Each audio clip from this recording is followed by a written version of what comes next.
Yeah, DB. Oh, just cleaning out the deadwood. Okay. Look, Mr. Cannell, I just can't afford to be without work right now, not even for a day. I've got a mother and 2 kid sisters. More good luck telegrams.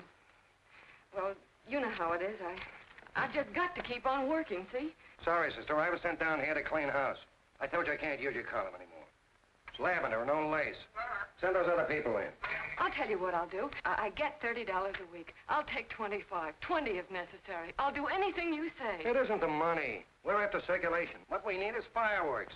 People have been hit with sledgehammers. Start arguments. Oh, I can do that. I know this town inside out. Oh, give me a chance, All please. right, come in. Cashier's got your check. Who are these people? Gibbs, Furley, Cunningham, Giles. Hey, your sister. Don't forget to get out your last column before you pick up your check.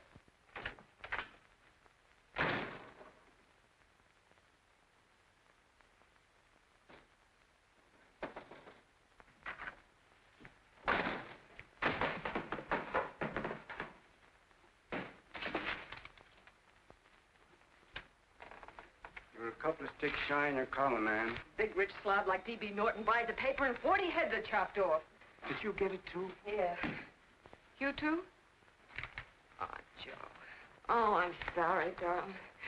Why don't we tear the building down? Before you do, Ann, perhaps you'd better finish this column. Yeah, lavender and old lace. Wait, Joe. Wait. Wants fireworks, huh? Okay.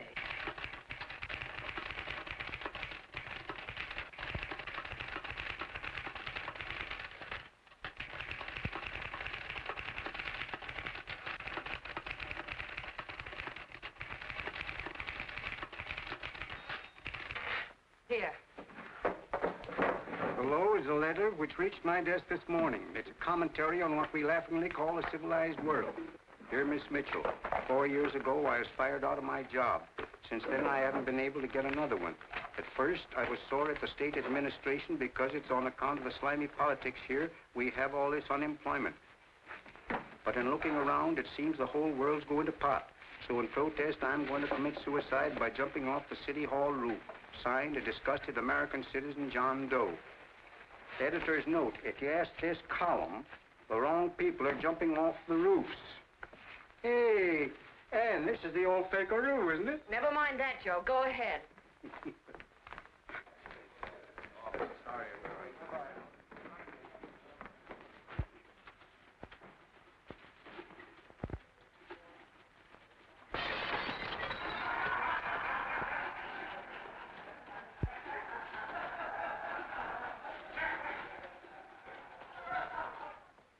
And it's because of the slimy politics that we have all this unemployment here.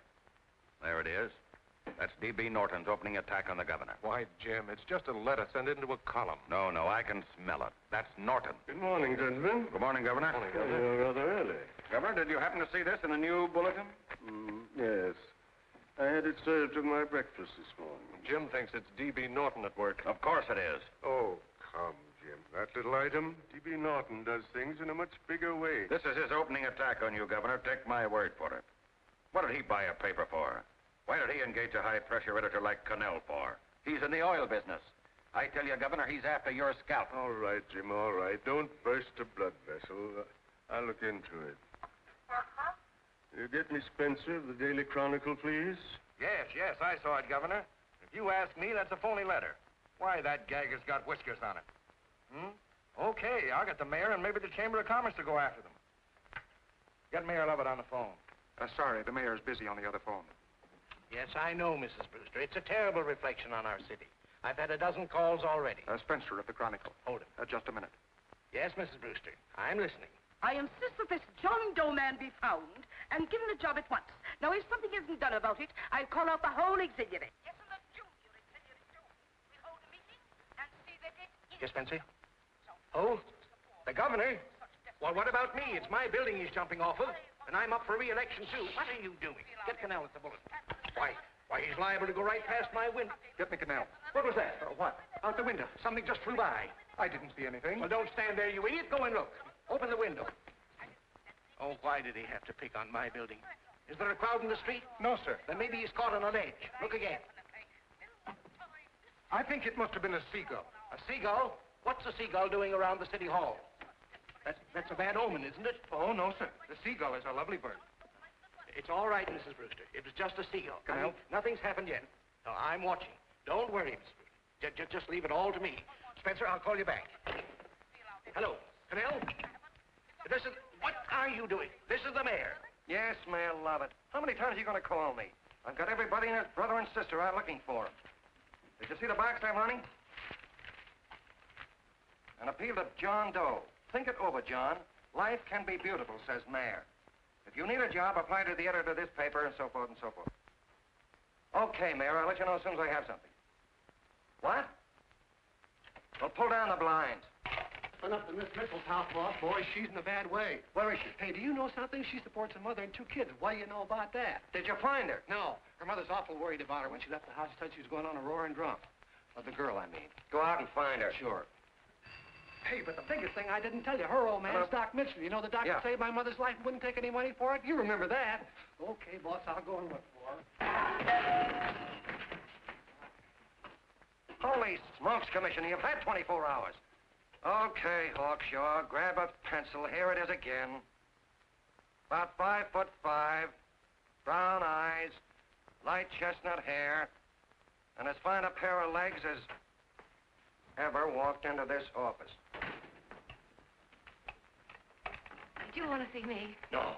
I've had the whole Army and Navy out searching for you because that's a game we play here every day. I remember distinctly being fired. That's right. But you have a piece of property that still belongs to this newspaper, and I'd like to have it. What's that? The letter. What letter? The letter from John Doe. Oh, The whole town's in an uproar. We've got to find him, and the letter's the only clue. there is no letter. We'll get a handwriting expert to... What? There is no letter. Say that again. There's no letter. I made it up. You made it up. Mm-hmm. You said you wanted fireworks. Don't you know there are 9 jobs waiting for this guy? 22 families want to board him free. 5 women want to marry him, and the mayor's practically ready to adopt him, and you... Just call the morgue, boss. They said there's a girl there. Shut up. Ann! Say, why didn't you... Hey. Only one thing to do, Hank. Drop the whole business quickly. How? Run its story. Say John Doe was in here and is sorry he wrote the letter and... That's right. They've got it, sure. He came in here, and I made him change his mind. Bulletin editor saves John Doe's life. Well, it's perfect. I'll have Ned write it up. Oh, Ned, I got a story I want you to... Wait a minute. Listen, you great, big, wonderful genius of a newspaper man. You came down here to shoot some life into this dying paper, didn't you? Well, the whole town's curious about John Doe, and boom, just like that, you're going to bury him. There's enough circulation in that man to start a shortage in the ink market. In what man? John Doe. What John Doe? John Doe, the one I made up. Look, genius, now look. Suppose there was a John Doe and he walked into this office. What would you do? Find him a job and forget about the whole business, I suppose, huh? Not me. I'd make a deal with him. A deal? Sure, when you get hold of a stunt that sells papers, you don't drop it like a hot potato. Well, this is good for at least a couple of months. You know what I'd do? Between now and, let's say, Christmas when he's going to jump, I'd run a daily on. Starting with his boyhood, his schooling, his first job. A wide-eyed youngster facing a chaotic world. The problem of the average man, of all the John Does in the world. Now, then comes the drama. He meets discouragement. He finds the world his feet of clay. His ideals crumble, so what does he do? He decides to commit suicide and protest against the state of civilization. He thinks of the river, but no, he has a better idea. The city hall. Why? Because he wants to attract attention. He wants to get a few things off his chest, and that's the only way he can get himself heard. So? So he writes me a letter, and I dig him up. He pours out his soul to me. And from now on, we quote, I protest by John Doe. He protests against all the evils in the world. The greed, the lust, the hate, the fear. All of man's inhumanity to man. Arguments will start. Should he commit suicide or should he not? People will write in pleading with him. But no, sir, John Doe will remain adamant. On Christmas Eve, hot or cold, he goes. See? Very pretty. Very pretty indeed, Miss Mitchell. But would you mind telling me who goes on Christmas Eve? John Doe. What John Doe? The one we hire for the job, you lunkhead. Wait a minute. Let me get this through this lame brain of mine. Are you suggesting we go out and hire someone to say he's going to commit suicide on Christmas Eve? Is that it? Well, you're catching on. Who, for instance? Anybody. Beanie'll do. Why, sure. Who, me? Jump off a... Oh, no, any time at Christmas. I'm superstitious.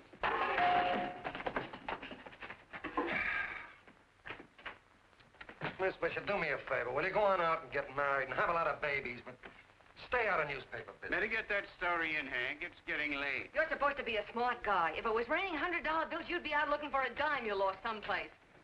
Holy smokes, wasting my time listening to this mad woman. Look, Chief, look at the Chronicle. It's running on John Doe. They say it's a fake. Why, the no good to... John Doe story, amateur journalism. It's probably phony. It's a wonder anyone is taking it serious. What do you think of those guys? That's fine. That's fine. Now fall right into their laps. Go ahead. Say John Doe walked in and called the whole thing off. You know what that's going to sound like on top of this. That's all, Ned. Thank you. All right. Amateur journalism, huh? Why, that bunch of sophomores, I can teach them more about... Hey, boss, get a load of this. Wow. Look.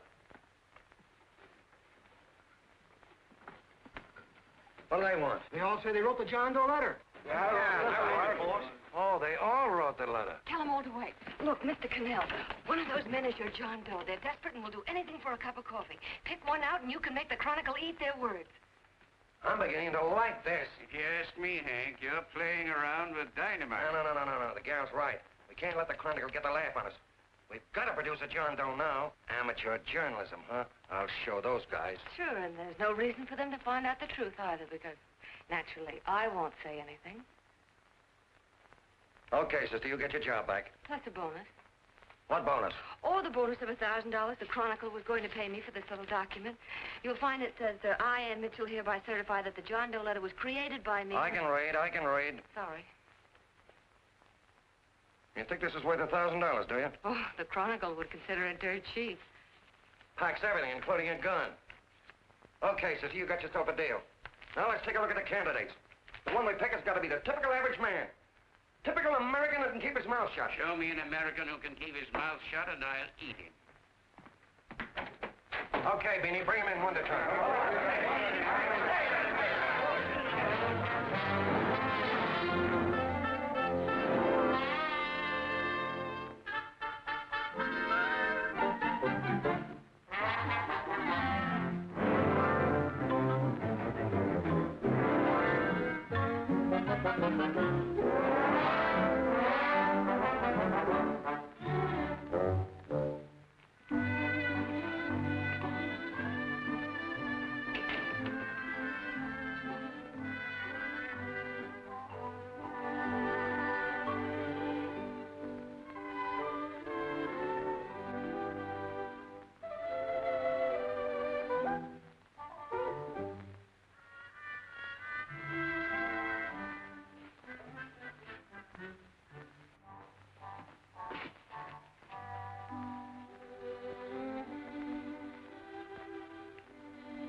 Did you write that letter to Miss Mitchell? No, I didn't. What are you doing up here, then? Well, the paper says there were some jobs around loose. Thought there might be one left over. Had any schooling? Yeah, a little. What do you do when you work? I used to pitch. Baseball? Yeah. So my wing went bad. Where'd you play? Bush leagues, mostly. How about family? Got any family? No. Oh, just traveling through, huh? Yeah. Me and a friend of mine. He's outside. Looks all right. Be perfect, a baseball player. What could be more American? She had a family, though. Be less complicated without a family. Look at that face. It's wonderful. They'll believe him. Come on. What's your name? Willoughby. John Willoughby. Long John Willoughby, they called me in baseball. Would you like to make some money? Yeah. Maybe. Would you be willing to say you wrote that letter and stick by it?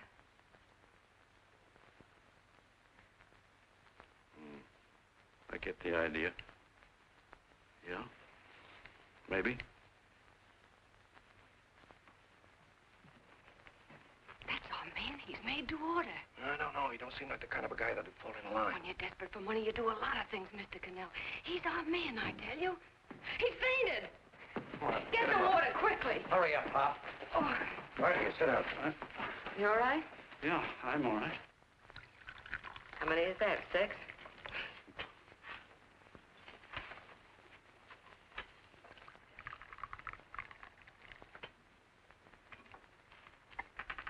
Pretty hungry, weren't you? Sandy, all this John Doe business is batty, if you ask me. Well, nobody asked you. Trying to improve the world by jumping off buildings. You couldn't improve the world if the buildings jumped on you.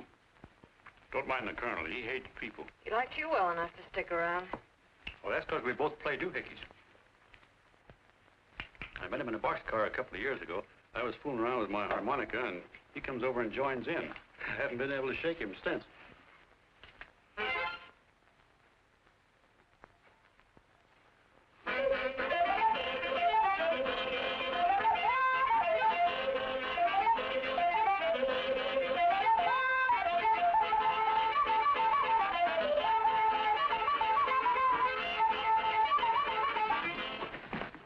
Here he is. No, you can't take pictures of him like that, eating a sandwich and with a beard. But he's going to jump off a building. Yes, but not because he's out of a job. That's not news. This man's going to jump as a matter of principle. Well, maybe you're right. We'll clean him up and put him in a hotel room under bodyguards. We'll make a mystery out of him. Did you speak to Mr. Norton? Thinks it's terrific. Says for us to go the limit. Wants us to build a bonfire under every big shot in the state. Oh, swell. Is that the contract? Yeah. What's he doing here? Friend of his. They play duets together. Duets? But can we trust him? Oh. I trust him. Oh, you trusted me. Well, that's fine. I suppose he trusts you, too. Oh, stop worrying. He's all right. Okay, but we don't want more than a couple of hundred people in on this thing. Now, the first thing I want is an exact copy of the John Doe letter in your own handwriting. I've got it already. Here. Now, that's fine. Now, I want you to sign this agreement. It gives us an exclusive story under your name, day by day, from now until Christmas. On December 26th, you get one railroad ticket out of town. And the bulletin agrees to pay to have your lawn fixed. That's what you want, isn't it? Yeah, but it's got to be by Bonesetter Brown. Okay, Bonesetter Brown goes. Here, sign it. Meanwhile, here's $50 spending money. That's fine. Beanie? Yes, boss. Take charge of him. Get him a suite at the Imperial and hire some bodyguards. Yeah, and some new clothes, Beanie. You think we better have him to louse? Yeah. Both of them? Yes, both of them, but don't let them out of your sight. Hey, Beanie, gray suit, huh? Yes. Okay, fellas.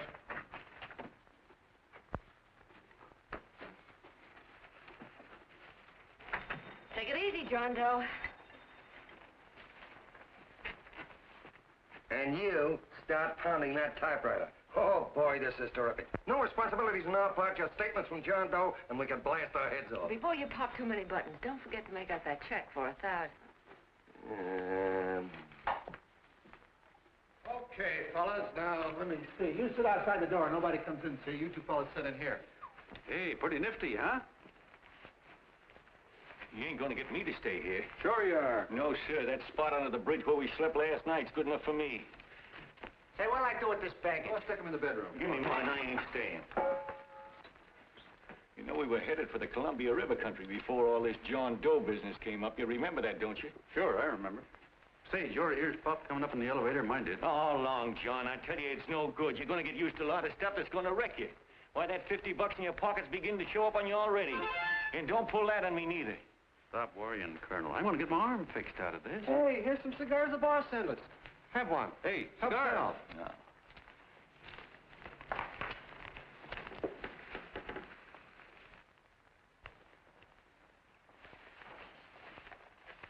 Say, I'll bet you even the major leaguers don't rate an outfit like this. Here, make yourself comfortable. Paper? I don't read no papers, and I don't listen to radios either. I know the world's been shaped by a drunken barber, and I don't have to read it. I've seen guys like you go under before. Guys that never had a worry. Then they got a hold of some dough and went goofy. The first thing that happens to a guy... Get a load of the bedroom. No.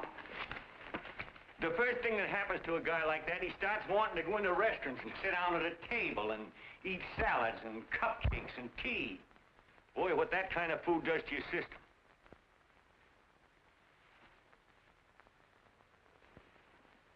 The next thing the dope wants is a room. Yes, sir, a room with steam heat, and curtains and rugs, and before you know it, he's all softened up and he can't sleep unless he has a bed.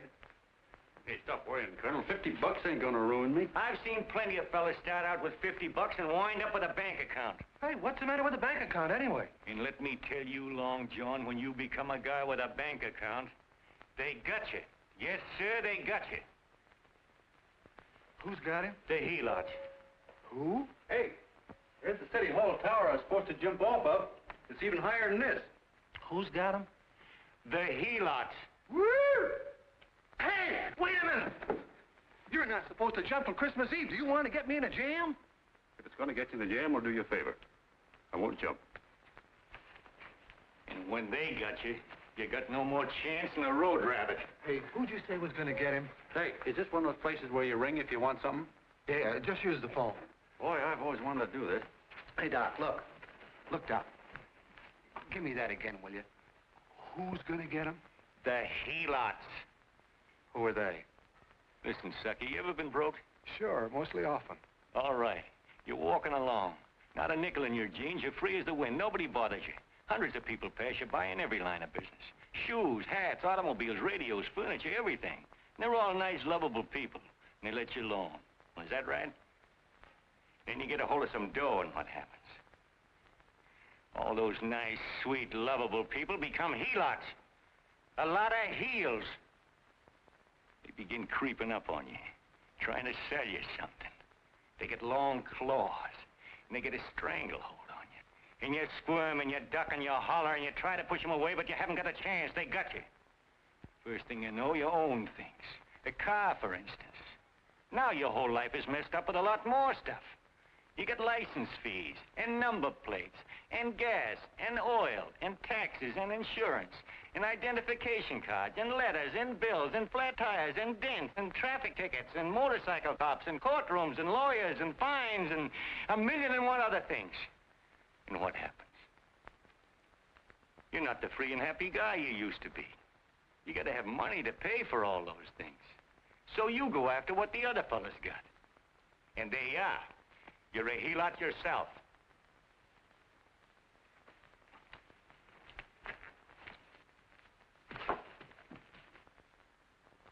You win, Colonel. Here, take the 50.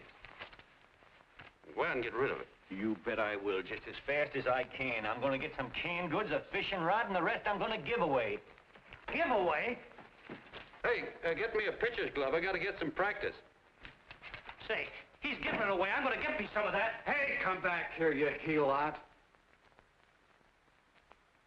For you send up 5 hamburgers with all the trimmings, 5 chocolate ice cream sodas, and 5 pieces of apple pie. No, apple with cheese. Yeah, thanks.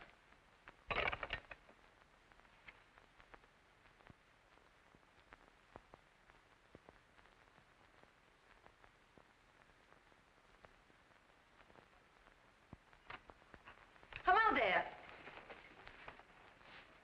Well, well. If it isn't the man about town. All set, Miss Ann. Hmm? Oh, yes. Let's go. Let's see, we want some action in these pictures. Action? Mm-hmm. That's good. No. This man's going to jump off a roof. Oh. Here, wait a minute. Let me comb your hair.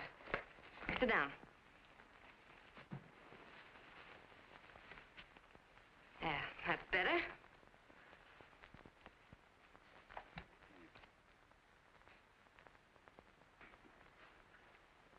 You know, he's got a nice face, hasn't he? Yeah, he's pretty.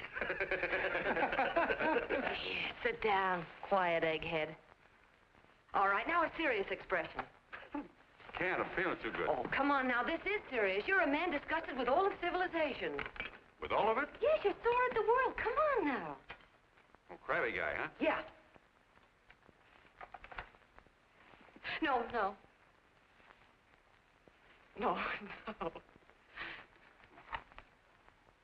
No, look. You don't have to smell the world. Well, all those guys in the Never picture mind stand- those guys. All right, stand up. Now, let's see what you look like when you protest. Against what? Against anything, just protest. You got me. Oh, look, I'm the umpire, and you just cut the heart of the plate with your fast one, and I called it a ball. What would you do? Oh, you did, huh? Yeah. Why can't you call him right, you boneheaded... Grab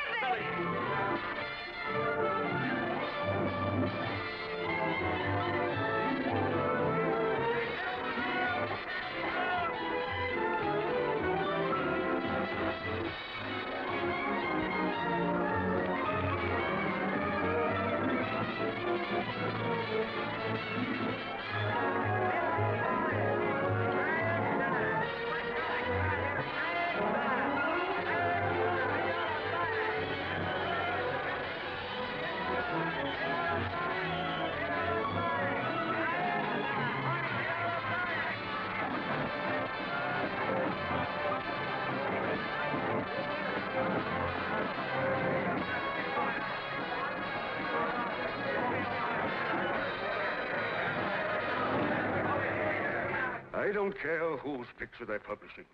I still say that this John Doe person is a myth, and you can quote me on that. And I'm going to insist on his being produced for questioning. You know as well as I do that this whole thing is being engineered by a vicious man with a vicious purpose, Mr. D.B. Norton.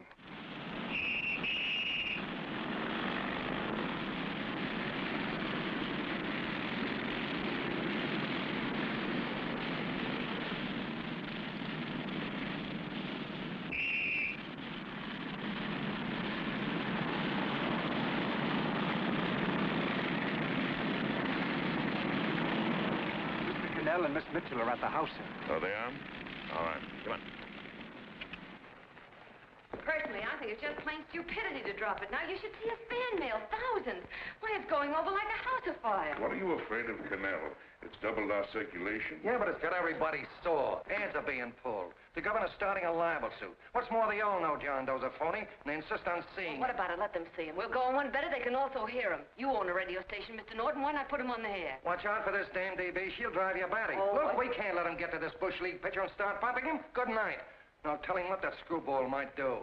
I walk in yesterday, here he is, standing on a table with a fishing pole, fly casting. Take my advice and get him out of town before this thing explodes in our faces. If you do, Mr. Norton, you're just as much of a dumb cluck as he is. Excuse me. No, you got yourself a meal ticket and you hate to Sure, let go. it's a meal ticket for me, I admit it, but it's also a windfall for somebody like Mr. Norton who's trying to crash national politics. That's what you bought the newspaper for, isn't it? You want to reach a lot of people, don't you? Well, put John Doe in the air and you can reach 130 million of them. He can say anything he wants and they'll listen to him. All right, we'll forget the governor and the mayor and all the small fry like that. This can arouse national interest. If he made a hit around here, he can do it every place else in the country. And you'll be pulling the strings, Mr. Norton. Go down to the office and arrange for some radio time. Well, DB, you're not I going want to it fall... as soon as possible. Okay. I just came in to get warm myself. Come on, let's go. Don't you go. I want to talk to you.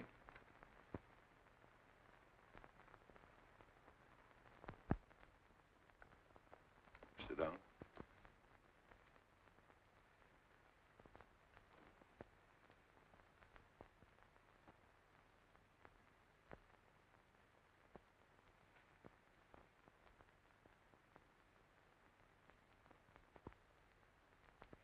Yeah, this John Doe idea was yours, huh?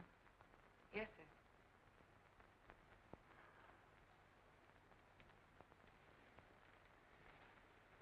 How much money do you get? $30. $30. Well, what are you after? I mean, what do you want? A journalistic career? Money. Money? Well, I'm glad to hear somebody admit it. You suppose you could write a radio speech that would put that fellow over? Oh, I'm sure I can. Do it, and I'll give you $100 a week. $100? That's only the beginning. You play your cards right, and you'll never have to worry about money again. Oh, I know it. Hello. Hello. Whenever there's a pretty woman around. This is my nephew, Ted Sheldon, Miss Mitchell. How do you do? How do you do? All right, Casanova, I'll give you a break. See that Miss Mitchell gets a car to take her home. Always reading my mind, aren't you? Thank you very much for everything. And Miss Mitchell, I think from now on you'd better work directly with me. Yes, sir.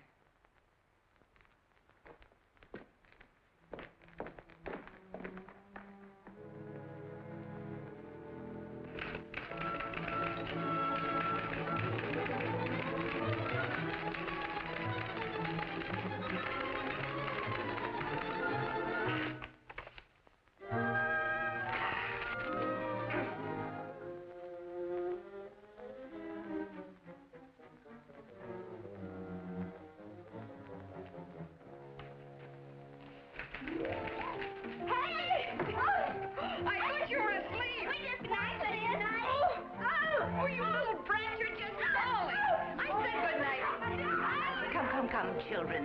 It's past your bedtime. Come on. Now, scooch off Please there. walk through me. I'm done. I'll never get this speech right. Oh, yes, you will, Ann, dear. You're very clever. Yeah, I know. What are you looking for? Your purse, I need $10. What for? I gave you 50 just the other day. Yes, I know, dear, but Mrs. Burke had her baby yesterday. 9 pounds. And there wasn't a thing in the house. And then the community chest lady came. And the 50's all gone, huh? Who's the 10 for? The Websters. The Websters. You remember those lovely people your father used to take care of. I thought I'd buy them some groceries. Oh, Anne, dear, it's a shame those... You're marvelous, Ma. You're just like Father used to be. Do you realize a couple of weeks ago we didn't have enough to eat ourselves? Well, yes, I know, dear, but these people are in such need. And we have plenty now. If you're thinking of that $1,000, forget it. It's practically all gone. We owed everybody in town. Now, you just got to stop giving all your money away. Oh, Anne, dear. Oh, I'm sorry, Ma. Oh, don't pay any attention to me. I guess I'm just upset about all this. Gee whiz, here I am with a great opportunity to get somewhere, to give us security for once in our lives, and I'm stuck. If I could put this over, your Mrs. Burke can have 6 babies. You mean this speech you're writing? Yeah, I don't know. I simply can't get it to gel. I created somebody who's going to give up his life for a principle. Hundreds of thousands of people are going to listen to him over the radio. And unless he says something that's sensational, it's just no good. Well, honey, of course, I don't know what kind of a speech you're trying to write, but judging from the samples I've read, I don't think anybody will listen. What? Darling, there's so many complaining political speeches. People are tired of hearing nothing but doom and despair on the radio. If you're going to have him say anything, why don't you let him say something simple and real, something with hope in it? If your father were alive, he'd know what to say. Yeah. Father certainly would. Wait a minute.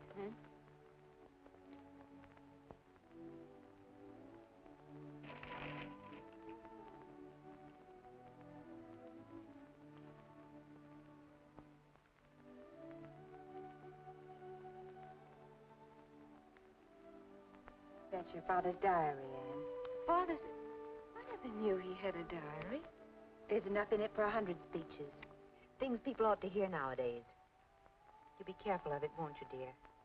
Always help to keep your father alive for me. You bet I will, Ma. Wait a minute. John Doe don't want to sign no autograph. Well, what does he do all day? What does he do all day? He's writing out his memories. Sorry, lady, you can't see Mr. Doe. He wants to be alone. No, he just sits around all day and commutes with himself.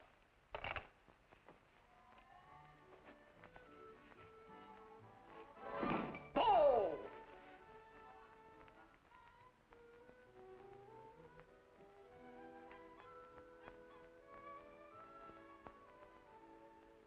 I don't know how you're going to stand it around here till after Christmas.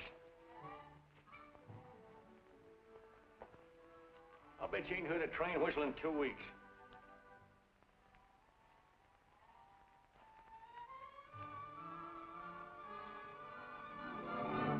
Steve, right!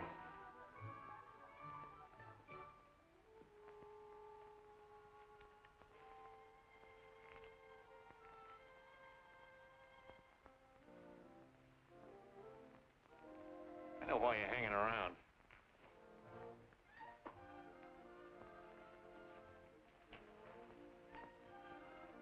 You're stuck on the girl. That's all a guy needs is to get hooked up with a woman.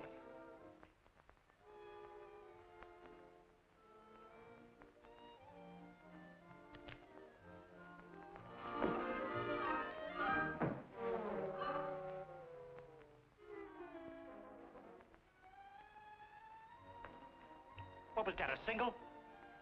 First baseman dropped the ball. Butterfingers. Tough luck, pal.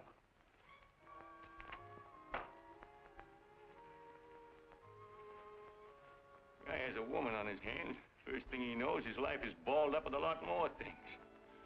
Furniture.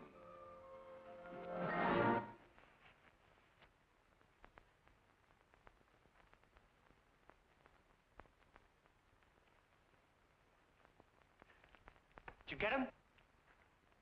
You're out. Swell. What's this, the end of the 8th? 9.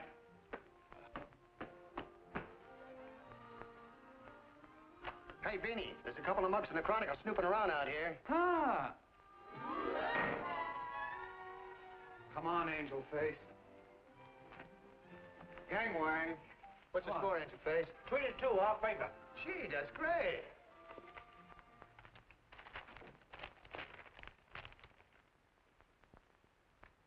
Hey, you got swell form there. Must have been a pretty good pitcher. Pretty good. Say, I was just about ready for the major leagues when I chipped a bone in my elbow. I got it pitching a 19-inning game. 19? Yeah. There was a major league scout there watching me, too. And he came down after a game of the contract. You know what? I couldn't lift my arm to sign it. I'll be okay, though, as soon as I get it fixed up. It's too bad. What do you mean, too bad? Huh? Oh, that you'll never be able to play again. What are you talking about? I just told you I was going to get... Well, you know how they are in baseball if a guy's mixed up in a racket. Racket? What do you mean?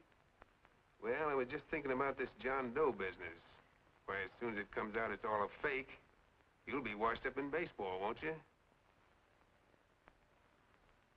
Yeah. Doggone, I never thought about that.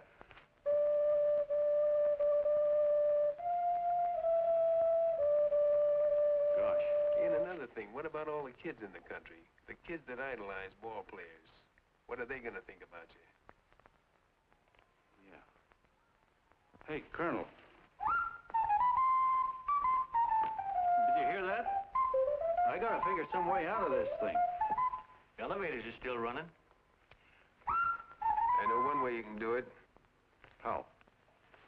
Well, when you get up there on the radio, all you have to do is to say the whole thing's a frame-up. Make you a hero sure as you're born. Yeah, but how am I going to get my arm fixed? Well, that's a cinch. I know somebody who'll give you $5,000 just to get up on the radio and tell the truth. $5,000? Yeah, $5,000, and he gets it right away. You don't have to wait till Christmas. Look out, Long John. They're closing in on you. Say, who's putting up this dough? Fellow runs the Chronicle.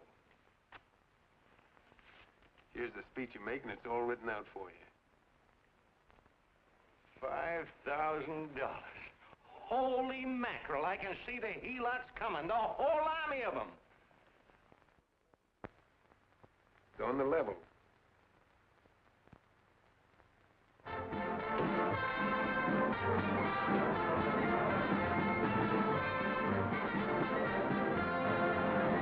No, I'm sorry. Tickets for the broadcast are all gone. Phone the bulletin. Sorry, no more tickets left.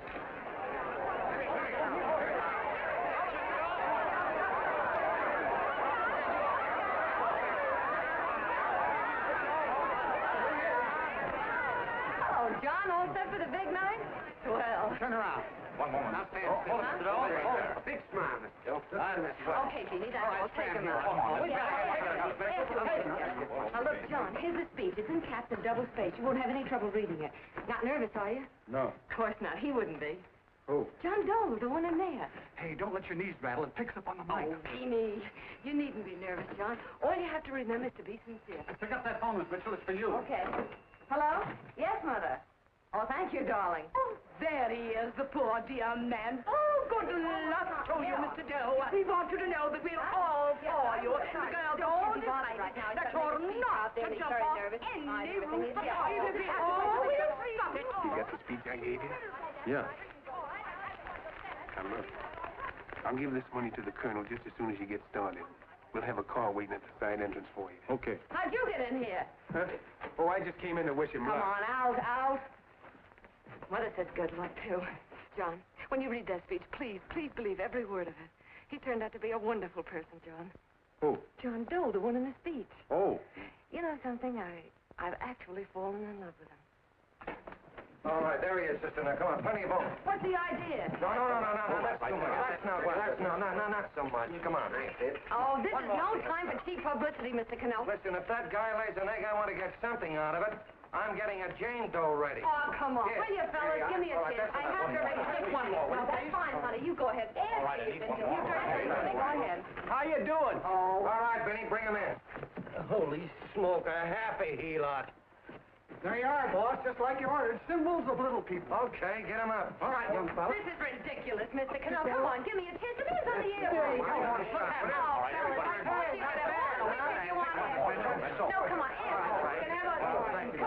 Come on, that's right. Do what you can get all the pictures you want. Thank you very much. Come on, will you? That's right. Come on, Snooks, you better bail out. Say goodbye, Mr. Doe. Beanie. All right. Better get ready. 1 minute to go. Wow, Hey, 1 minute to go. The score is nothing to nothing. Now, please, John, you won't let me down, will you? Will you? Of course you won't. if you'll just think of yourself as the real John Doe. Listen, everything in that speech are things a certain man believed in. He was my father, John. When he talked, people listened. And they listened to you, too. Funny. You know what my mother said the other night? She said to look into your eyes, that I'd see Father there. Hey, what do you say? Okay, we're coming. Come on.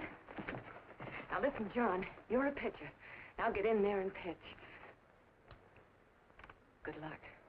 Give him room, let him through. Come on.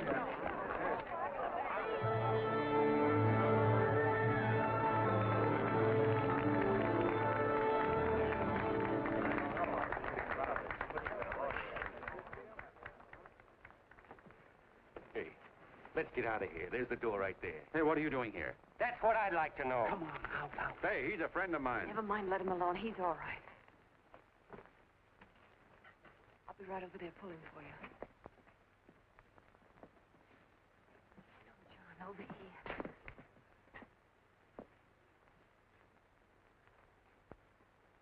Stand by.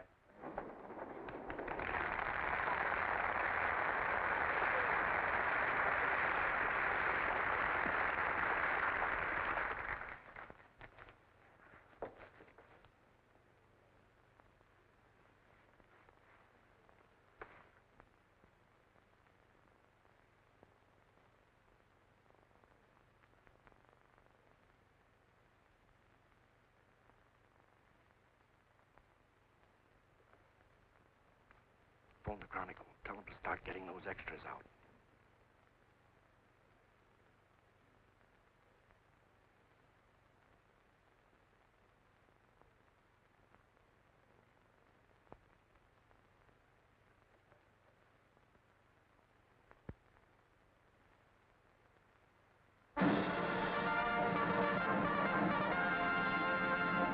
And good evening, ladies and gentlemen. This is Kenneth Fry speaking for the New Bulletin. Tonight we give you something entirely new and different. Standing beside me is the young man who has declared publicly that on Christmas Eve he intends to commit suicide, giving as his reason, quote, "I protest against the state of civilization," end quote.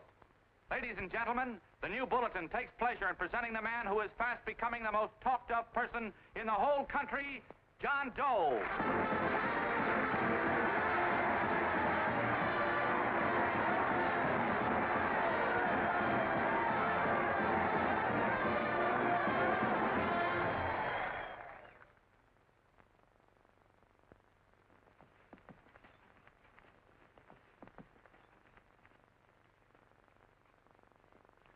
Ladies and gentlemen, I am the man you all know as John Doe. I took that name because it seems to describe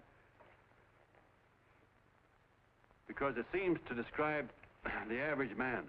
And that's me. And that's me. Well, it was me before I said I was going to jump off the city hall roof at midnight on Christmas Eve. Now I guess I'm not average anymore. Now I'm getting all sorts of attention.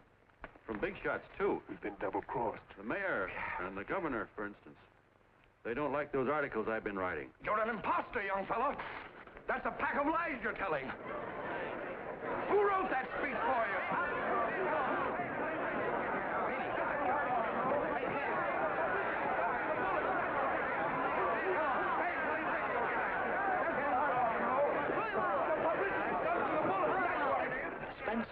Ladies and gentlemen, the disturbance you just heard was caused by someone in the audience who tried to heckle Mr. Doe. The speech will continue.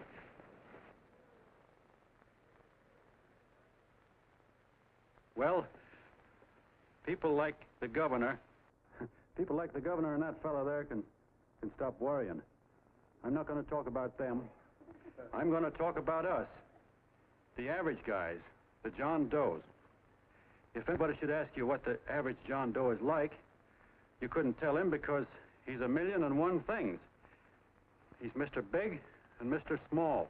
He's simple and he's wise. He's inherently honest, but he's got a streak of larceny in his heart. He seldom walks up to a public telephone without shoving his finger into the slot to see if somebody left a nickel there.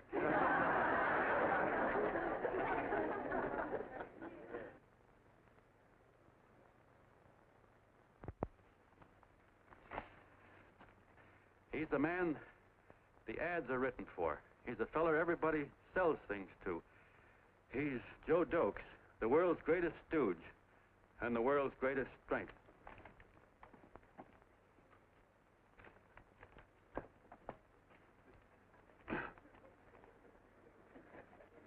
Yes, sir. Yes, sir, we're a great family, the John Does. We're the meek who are supposed to inherit the earth. You'll find us everywhere. We raise the crops, we dig the mines, work the factories, keep the books, fly the planes, and drive the buses. And when a cop yells, "Stand back there, you," he means us, the John Does. Well, what kind of a speech is that? Didn't you read it? We've existed since time began. We built the pyramids. We saw Christ crucified, pulled the oars for Roman emperors, sailed the boats for Columbus, retreated from Moscow with Napoleon, and froze with Washington at Valley Forge. Yes, sir. We've been in there dodging left hooks since before history began to walk. In our struggle for freedom, the canvas many a time, but we always bounce back because we're the people, and we're tough.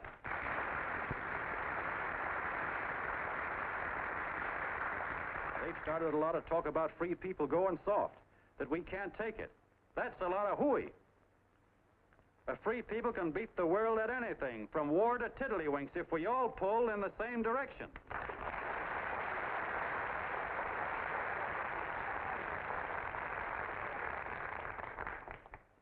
I know a lot of you are saying, "What can I do? I'm just a little punk. I don't count." Well, you're dead wrong. The little punks have always counted, because in the long run, the character of a country is the sum total of the character of its little punks.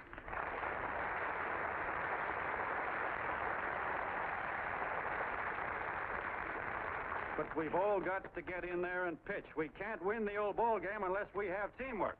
And that's where every John Doe comes in.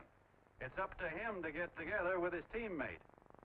And your teammate, my friends, is the guy next door to you. Your neighbor. He's a terribly important guy, that guy next door. You're going to need him, and he's going to need you, so look him up. If he's sick, call on him. If he's hungry, feed him. If he's out of a job, find him one. To most of you, your neighbor is a stranger, a guy with a barking dog and a high fence around him. Now, you can't be a stranger to any guy that's on your own team. So tear down the fence that separates you. Tear down the fence, and you'll tear down a lot of hates and prejudices. Tear down all the fences in the country, and you'll really have teamwork.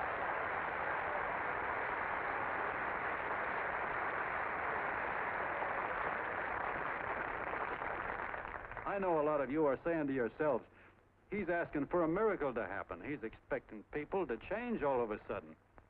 Well, you're wrong. It's no miracle. It's no miracle because I see it happen once every year, and so do you, at Christmas time. There's something swell about the spirit of Christmas, to see what it does to people, all kinds of people. Now, why can't that spirit, that same warm Christmas spirit, last the whole year round? Gosh, if it ever did, if each and every John Doe would make that spirit last 365 days out of the year, we'd develop such a strength, we'd create such a tidal wave of goodwill that no human force could stand against it. Yes, sir, my friends. The meek can only inherit the earth when the John Does start loving their neighbors. You better start right now. Don't wait till the game is called on account of darkness. Wake up, John Doe. You're the hope of the world.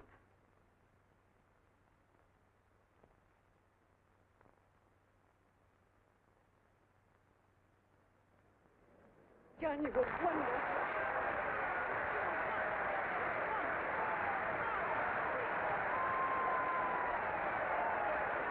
Let's get out of here. Now you're talking.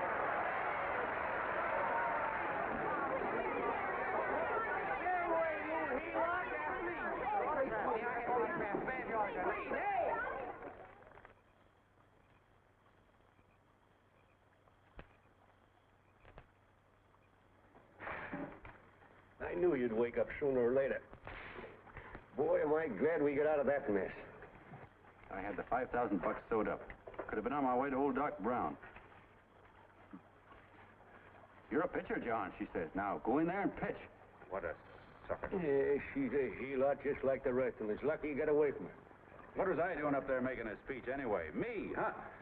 Geez, the more I think about it, the more I could... Tear down all the fences. Why, if you tore one picket off of your neighbor's fence, he'd sue you. $5,000 had it right in my hand. What do you mean he ran away? We'll go after him, find him. That man is terrific.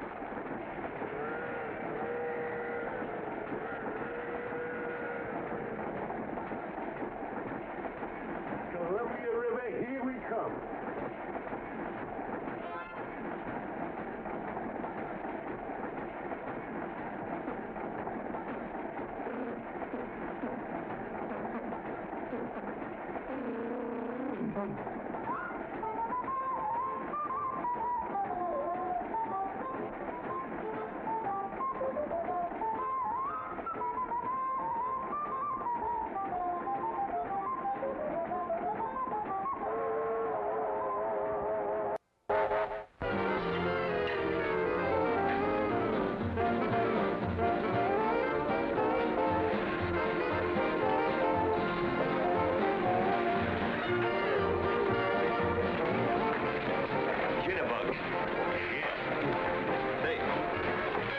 Money we got left?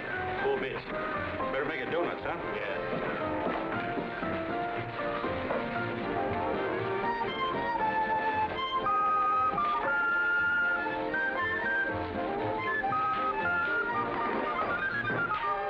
What'll it be, Jet?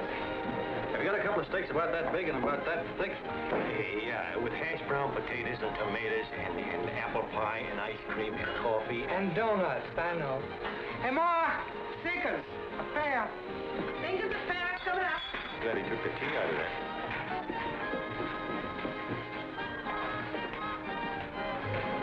Hey, look. Join the John Doe Club. John Doe Club?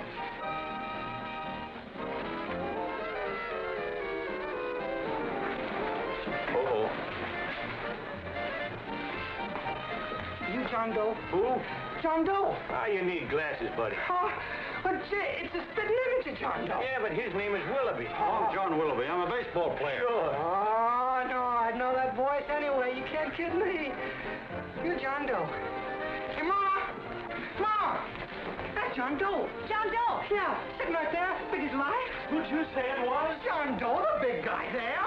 What do you know about Pictures in the paper. That's John guy. John Doe. John Doe.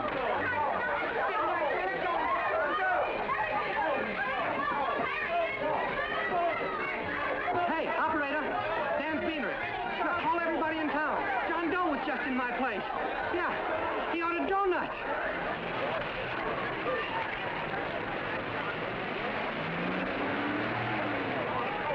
John Doe. Hey, John Doe. Come on. John Doe, we're all neighbors. My office is packed like a sardine box. What does John Doe look like, Mr. Mayor? Oh, he's one of those great big outdoor type men. No, you can't see him. You didn't vote for me the last time. Shame on you. What are you doing there? Get off my front porch anyhow. Mr. Norton come yet? Oh, well, I wonder where he's at. What's keeping him? He should have been here 15 minutes ago. Oh, there he comes now. Now, everybody on your dignity. Don't do anything to disgrace us. A little town, but we got to show off. Better let me talk to him. All right, but present it to him as a great cause for the common man. Ah, here he comes. Now, give him room down there. Give him room, folks. Come on, now. Come on, here he comes. Here he comes. Here's Mr. Martin. How do you do, Mr. Martin? I'm Mayor Hawkins. Get Mr. Martin back. Let me go, you darn tool. I'm the mayor. Mr. Martin. Mr. Martin. Mr. Martin. I'm Mayor Hawkins. Your office telephoned me to hold him. Well, that's fine. How is he? Oh, he's fine. He's right in my office there. You know, it's a great honor having John Doe here, and you too. Haven't had so much excitement since the old City Hall burned down. People are so excited and then it tore its clothes off. Oh, Matilda, darling, phone the newspapers, tell them Mr. Norton's here. Step right inside, Mr. Norton. My office. Very comfortable here, Mr. Norton. Just had it air conditioned. Gangway, please. Make room for Mr. Norton. Gangway. Gangway. Here he is, Mr. Norton. Well taken care of. The neighbors are serving him a light lunch. Hello, John. Mr. Mayor, if you don't mind, we'd like to talk to him alone. Why, certainly, certainly. All right, everybody. Clear out. No, but you will. Everybody, quickly now. Come on. Look at that. Come on. Come on. That's all right. All right. with me. Here, wait till we get home. Don't you push me around like that. Even though I'm your wife, you can't push me around. Look, Mr. Norton, I think you got a lot of nerve having those people hold us here. There's nobody holding you here, Mr. Doe. It's only natural that There's nobody holding us here. Let's get going. Incidentally, my name isn't Doe, it's Willoughby. Look, John, something terribly important's happened. They're forming John Doe clubs. We know of 8 already, and they say that there's John Doe clubs? What for? To carry out the principles you talked about in your radio speech. I don't care what they're forming. I'm on my way, and I don't like the idea of being stopped either. Oh, but you don't know how big this thing is. You should see the thousands of telegrams we've received and what they're saying about you. Look, it started as a circulation stunt, didn't it? Well, you got your circulation. Now, why don't you let me alone? Oh, it started as a circulation stunt, but it isn't anymore. Mr. Norton wants to get back of it and sponsor John Doe clubs all over the country. He wants to send you on a lecture tour. Me? Uh-huh. Well, certainly. With your ability to influence people, it might grow into a glorious movement. Say, let's get something straight here. I don't want any part of this thing. If you got an idea I'm going around lecturing the people, why, you're crazy. Baseball's my racket, and I'm sticking to it. Come on, Colonel, let's get out of here. John, Please, please. I just got rid of one crowd. but please, Mr. Mayor, tell him the John Doe Club wants to talk to him. Let them in, Mr. Mayor. Let them come in. Okay, folks, but remember your manners. No stampeding. Walk slow, like you do when you come to pay your taxes.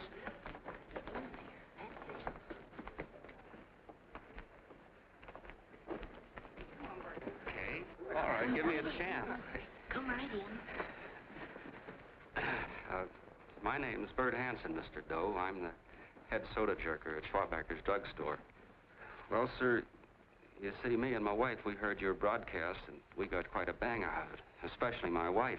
Kept me up half the night saying, that man's right, honey. The trouble with the world is nobody gives a hoot about his neighbor. That's why everybody in town's sore and cranky at each other. And I kept saying, well, that's fine, but how's a guy going to go around loving the kind of neighbors we got? Old Sourpuss, for instance. You see, Sourpuss Smithers is a guy who lives all alone next door to us. He's a cranky old man that runs a second-hand furniture store. We haven't spoken to him for years. I always figured he was an ornery old gent that hated the world because he was always slamming his garage door and playing the radio so loud he kept half the neighbors up. Well, anyway, the next morning I'm out watering the lawn and I look over and there's Sourpuss on the other side of the hedge straightening out a dent in his fender. And my wife yells to me out the window. She says, go on, speak to him, Bert. And I figured, well, heck, I can't lose anything, so I yelled over to him, good morning, Mr. Smithers. He went right on pounding his fender. Was I burned? So I turned around to give my wife a dirty look, and she said, louder, louder, he didn't hear you. So in a voice you could have heard in the next county, I yelled, good morning, Mr. Smithers. Well, sir, you could have knocked me over with a feather. Old Sourpuss turned around surprised-like, and he put on a big smile, came over and took my hand like an old lodge brother, and he said, good morning, Hanson. I've been wanting to talk to you for years, only I thought you didn't like me. And then he started chatting away like a happy little kid, and he got so excited his eyes all... Well, Mr. Doe, before we got through, I found out Smithers is a swell egg, only he's pretty deaf, and that accounts for all the noises. And he says it's a shame how little we know about our neighbors. And then he got an idea, and he said, how's about inviting everybody someplace where we can all get together and know each other a little better? Well, I'm feeling so good by this time, I'm ripe for anything, so Smithers goes around the neighborhood inviting everybody to a meeting at the schoolhouse, and I tell everybody that comes in the store, including Mr. Schwabacker, my boss. I'm talking too much. Well, I'll be doggone if over 40 people don't show up. Of course, none of us knew what to do, but we sure got a kick out of seeing how glad everybody was just to say hello to one another. Tell him about making Sourpuss chairman. Oh, yeah, we made Sourpuss chairman and decided to call ourselves the John Doe Club. And say, incidentally, this is my wife. Come here, honey. This is my wife, Mr. Doe. How do you do, Mr. Doe? Sourpuss is here, too. Oh, is he? This is Sourpuss, or excuse me, Mr. Smithers, Mr. Doe. That's all right. If you didn't call me Sourpuss, it wouldn't feel natural.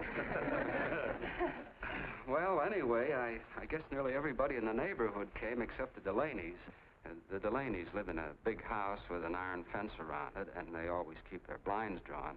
And we always figured that he was just an old miser that sat back counting his money, so why bother about inviting him? Until Grimes, the milkman, spoke up and he said, say, you've got the Delaney's all wrong. And then he tells us about how they canceled their milk last week, and how when he found a note in the bottle, he got kind of curious-like, and he sort of peeked in under the blinds and found the house was empty. If you ask me, he says they're starving. Old man Delaney has been bringing his furniture over to my place at night, one piece at a time, and selling it. Yeah. And, well, sir, a half dozen of us ran over there to fetch him, and we brought him to the meeting.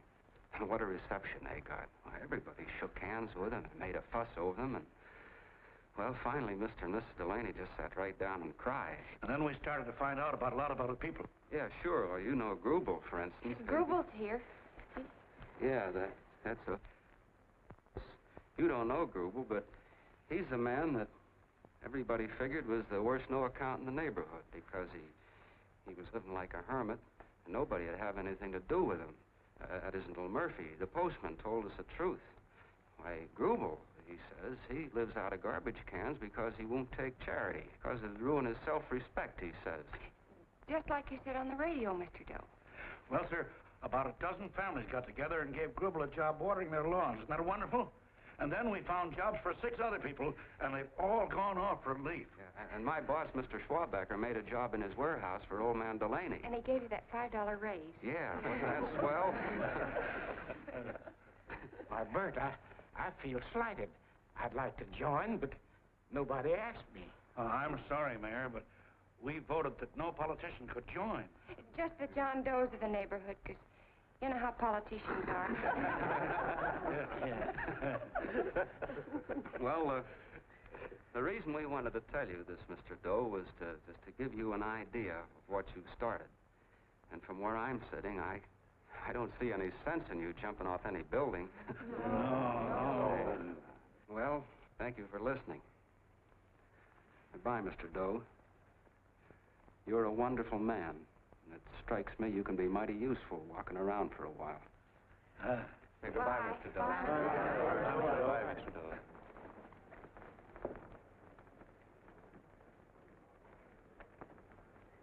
I'm Mrs. Delaney, Mr. Doe. And God bless you, my boy.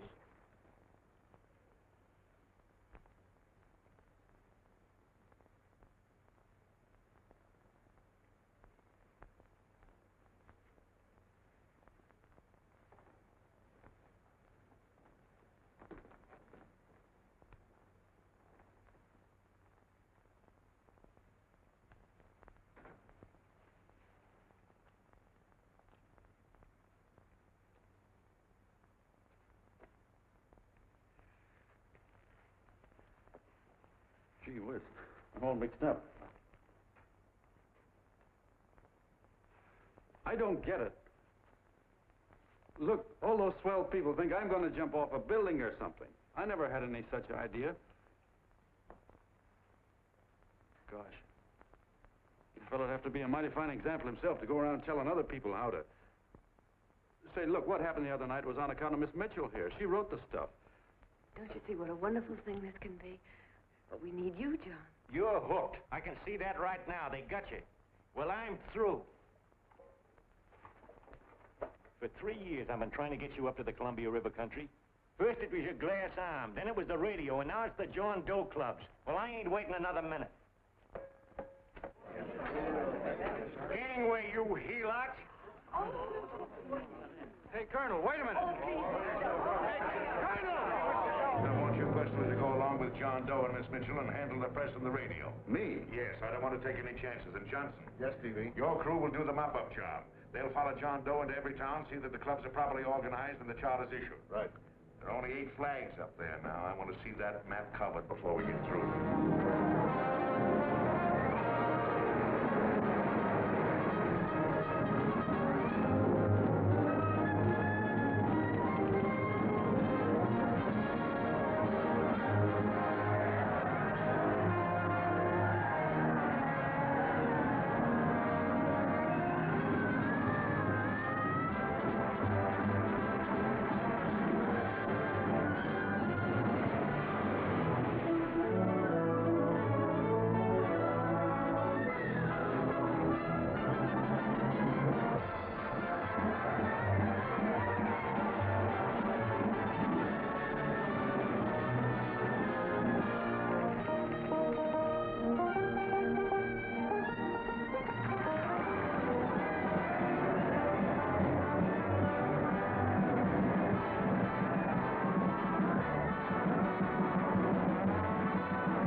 wildfire.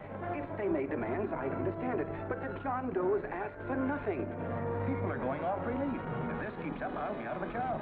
As soon as it gets strong enough, we'll find out what John Doe wants. 30 every Thursday. 60 at 60. Who knows what? I'm sorry, boss. They just won't let anybody talk politics to them. It's crazy. We've got to get to them. They represent millions of voters.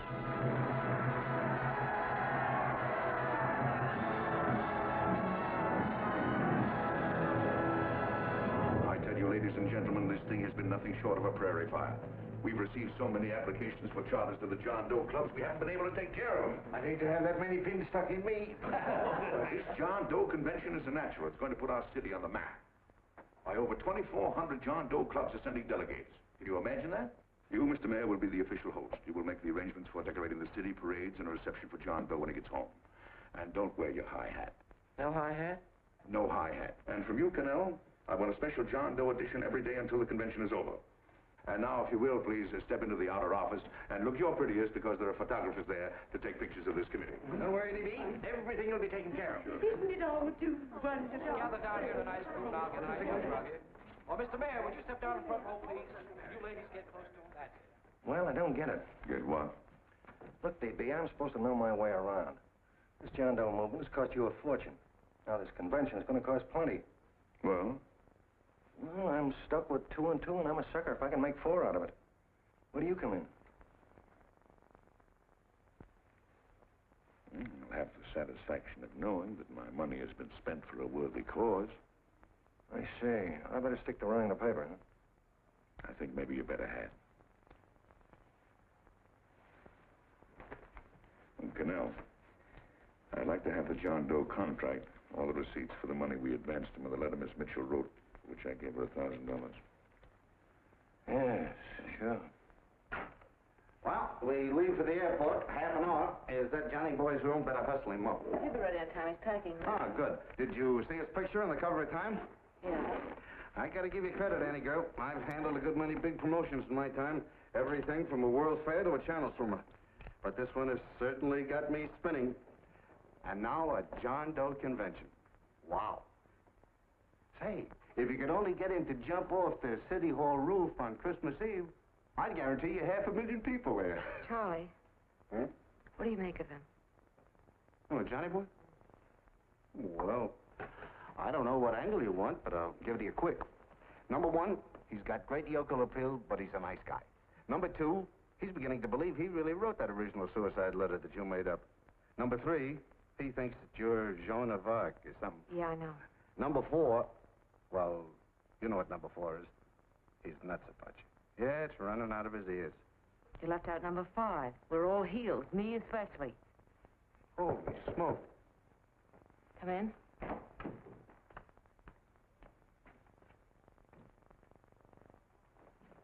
Small pack. Good. I'll go and get Beanie Boy.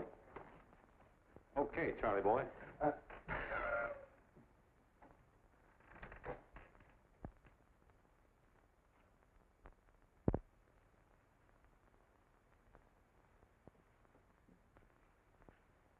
Can I help you pack?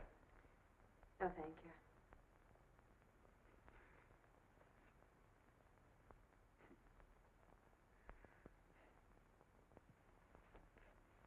You care if I sit down out here? No.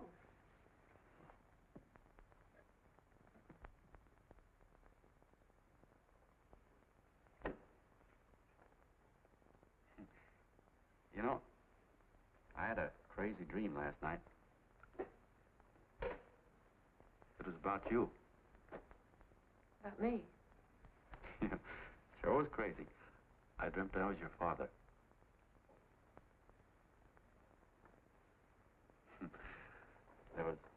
There was something I was trying to stop you from doing. So I got up out of bed, and I walked right through the wall here, right straight into your room. You know how dreams are. And there you were in bed. But you're a little girl, you know, about 10. And very pretty, too. So I shook you, and the moment you opened your eyes, you hopped out of bed and started running like the devil in your nightgown. You ran right out the window there, and you ran out over the tops of buildings and roofs and everything for miles. And I was chasing you. And all the time you were running, you kept growing bigger and bigger and bigger, and pretty soon you were as big as you are now, you know, grown up.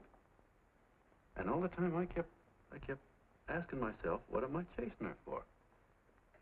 And I didn't know. Isn't that a hot one? Well, anyway, you ran into some place, and then I ran in after you, and when I got there, there you were, getting married. And the nightgown had changed into a beautiful wedding gown. You sure look pretty, too. And then I knew what it was I was trying to stop you from doing. Dreams are sure crazy, aren't they? Well, would you like to know who it was you were marrying?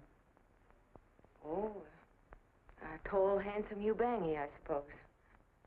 No, not that bad. It was that fellow that sends you flowers every day. Yeah, what's his name? Mr. Norton's nephew? Ed Sheldon. Yeah, that's the one. But here's the funniest part of it all. I was the fellow up there doing the marrying, you know, the justice of peace or something. You were? I thought you were chasing me. Well, yes, I was, but I was your father then, see?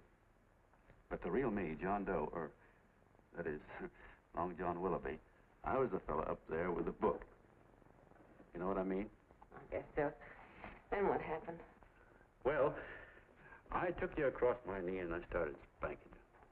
That is, I didn't do it. I mean, I did do it, but it wasn't me, you see. I was your father then. Well, I held you across my knee and I said, Annie, I won't allow you to marry a man that's just rich or that has his secretary send you flowers. The man you marry has got to swim rivers for you. He's got to climb high mountains for you. He's got to slay dragons for you. He's got to perform wonderful deeds for you. Yes, sir. And all the time, the guy up there, you know, with the book, me, just stood there nodding his head. He said, go to it, Pop. Whack her one from me, because that's just the way I feel about it, too. So he said, come on down here and whack her yourself. So I came down, and I whacked you a good one, see? And he whacked you. And I whacked you another one, and we both started whacking you like... Well, if you're through whacking her, come on, let's get going. Okay, fellas, right in here. You go out the side entrance, there's a bunch of autograph seekers out front. We'll be down with the bags in a minute. Come on, don't make a government project out of this. Hi, Benny. When's our plane take off again? Couple of minutes. How many people do you think we've talked to already, outside the radio, I mean? Oh, I don't know. About 300,000. 300,000. What makes them do it, Ann? What makes them come and listen and get up their John Doe clubs the way they do? I've been trying to figure it out. Look, John, what we're handing them are platitudes. Things they've heard 1,000,000 times. Love thy neighbor, clouds have silver linings, turn the other cheek. It's just as... Yeah, I heard them 1,000,000 times, too, but... there you are. Maybe they're like me, just beginning to get an idea of what those things mean. You know, I never thought much about people before. They were always just somebody to fill up the bleachers. And the only time I worried about them is when they didn't come in to see me pitch. You know, lately I've been watching them when I talk to them. I could see something in their faces. I could feel that they were hungry for something. You know what I mean? Maybe that's why they came. Maybe they're just lonely and wanted somebody to say hello to. I know how they feel. I've been lonely and hungry for something practically all my life.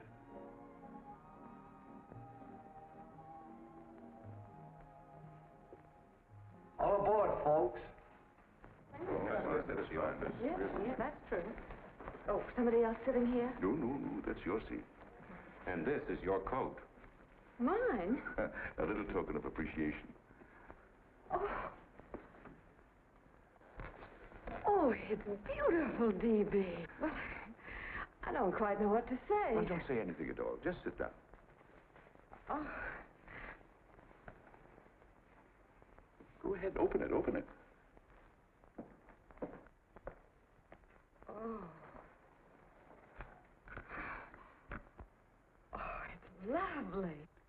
contract goes with it. Well, come on, Springer. You've got something on your mind. Must be stupendous. You know, that's what I like about it. Right to the point, like that. All right, Practical Annie, here it is. Tomorrow night, before a crowd of 15,000 people and talking over a nationwide radio hookup, John Doe will announce the formation of a third party. A third party? Yes, the John Doe Party. Devoted entirely to the interests of all the John Does all over the country, which practically means 90% of the voters. He will also announce the third party's candidate for the presidency. A man whom he personally recommends, a great humanitarian, the best friend the John Does have. Mr. D.B. Norton. Yes.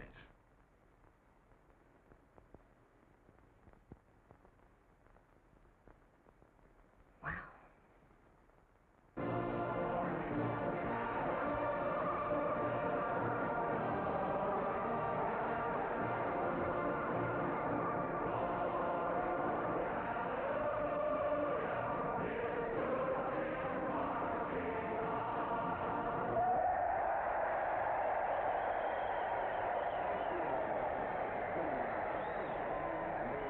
And although the opening of the convention is hours off, the delegates are already pouring into the ballpark by the droves, with lunch baskets, banners, and petitions asking John Doe not to jump off any roof. No matter how you look at it, it's still a phenomenal movement.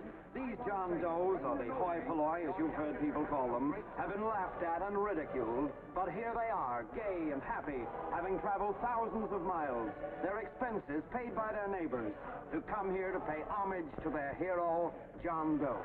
And in these days of wars and bombings, it's a hopeful sign that a simple idea like this can sweep the country. An idea based on friendliness, on giving and not taking, on helping your neighbor and asking nothing in return. And if a thing like this can happen, don't let any of your grumbling friends tell you that humanity is falling apart. This is John B. Hughes signing off now and returning you to our main studio until 9 o'clock, when the convention will officially open. Oh, John, come in. Say, I'm kind of... It's raining out a little. That's all right. It's good to see you. Sit down. Thanks.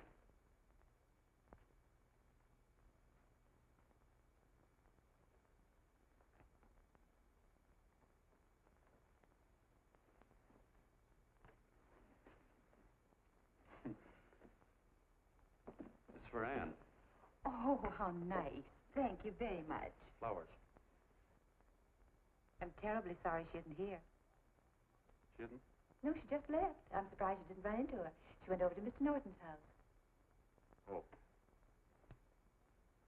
Did you want to see her about something important? Yeah. Well, no, it'll wait. Say, he's a nice man, isn't he? Mr. Norton, I mean. He's done an awful lot for the...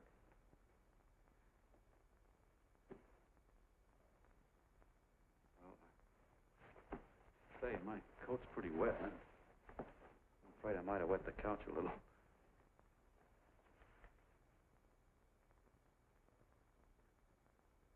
Well, I guess I'll see her at the convention later.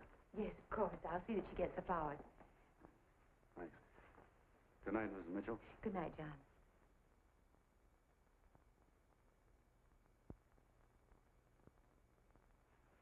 Say, Miss Mitchell, I'm kind of glad Anne isn't here. See, I came over here hoping to see her alone, and kind of hoping I wouldn't, too, you know what I mean? There was something I wanted to talk to her about. But, well, it'll wait, I guess. Good night. Good night, John. Say, look, Mrs. Mitchell, have you ever been married? Oh, I'm sure you have. Gosh, that's pretty silly. I guess you must think I'm kind of batty. Well, I guess I'd better be going at that. John, my husband said, I love you. Will you marry me? You did? What happened? I married him. Yeah, that's what I mean, see? It was easy as all that, huh? Yeah, but look, Mrs. Mitchell. You know, I love Anne, and it's going to be awfully hard for me to say it. Because, well, you know, she's so wonderful. And, well, the best I ever was a Bush League pitcher. And, you know, I think she's in love with another man. The one she made up. You know, the real John Doe. Well, that's pretty tough competition. I bet you he'd know how to say it all right. With me, I get up to it and around it and in back of it, but I never get right to it. You know what I mean? So the only chance I've got is, well, if somebody could kind of give her a warning, sort of prepare her for the shock. You mean you'd like me to do it? Hmm? Well, I was thinking that, yeah, you know, sort of break the ice. Of course I will, John. Thank you, Mrs. Mitchell. Hey, you're okay.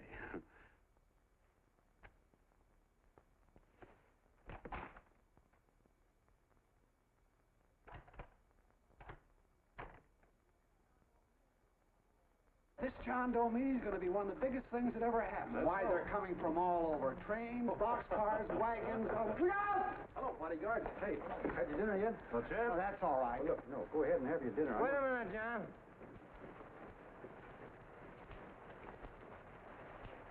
Hello, Mr. Connell. All right, John. John, I want to have a little talk with you. What's the matter? Are you falling? Come on. Hey, boss. Oh, quiet. Say, tell me something. Did you read the speech you're going to make tonight? No, I never read the speeches before I make them. I get more of a kick out of it that way. Uh-huh. It's just exactly what I thought. Beanie, go on down to the office, tell Pop to give you the speech. There's a copy on my desk. Gee whiz, boss, you know Mr. Norton told me not to leave him, not even for a minute. Go on. We'll be at Jim's bar up the street. You're a nice guy, John. I like you. You're gentle. I always like gentle people. Me, I'm hard. Hard and tough. I got a use for hard people. Gotta be gentle to suit me. Like you, for instance.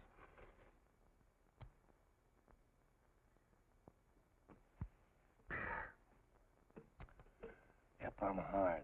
But you want to know something? I've got a weakness. I guess that, would you? I have. Want to know this? Star-Spangled Banner. Screw you. Well, maybe it is, but play the Star-Spangled Banner. I'm a sucker for it. Always gets me right here. Know what I mean? Yeah, it gets me right back here.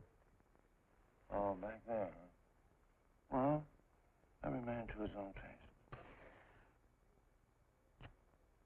You weren't old enough. You weren't old enough for the World War, were you, Jim? No, of course not. Oh, you must have been just kidding. I was just ripe and raring to go. You know what my old man did when I joined up? He joined up, too. Got to be a sergeant. And that's a kick for you. We were in the same outfit. Funny, huh? Hmm?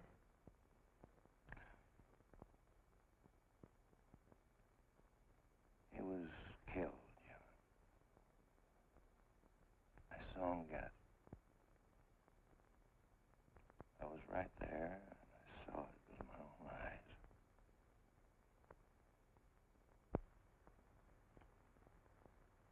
Me, I came out without a scratch. That is, excepting my ulcers.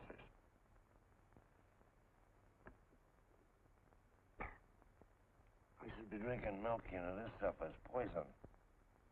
Hey, Tubby. Yes, Mr. Connell? What do you say, huh? All right. Yep, I'm a sucker for this country. I'm a sucker for the Star-Spangled Banner, and I'm a sucker for this country. I like what we got here. I like it. A guy can say what he wants and do what he wants without having a bayonet shoved through his belly. And that's all right. Butcher. Man, we don't want anybody coming around changing it, do we? No, sir. When they do, I get mad. I get boiling mad.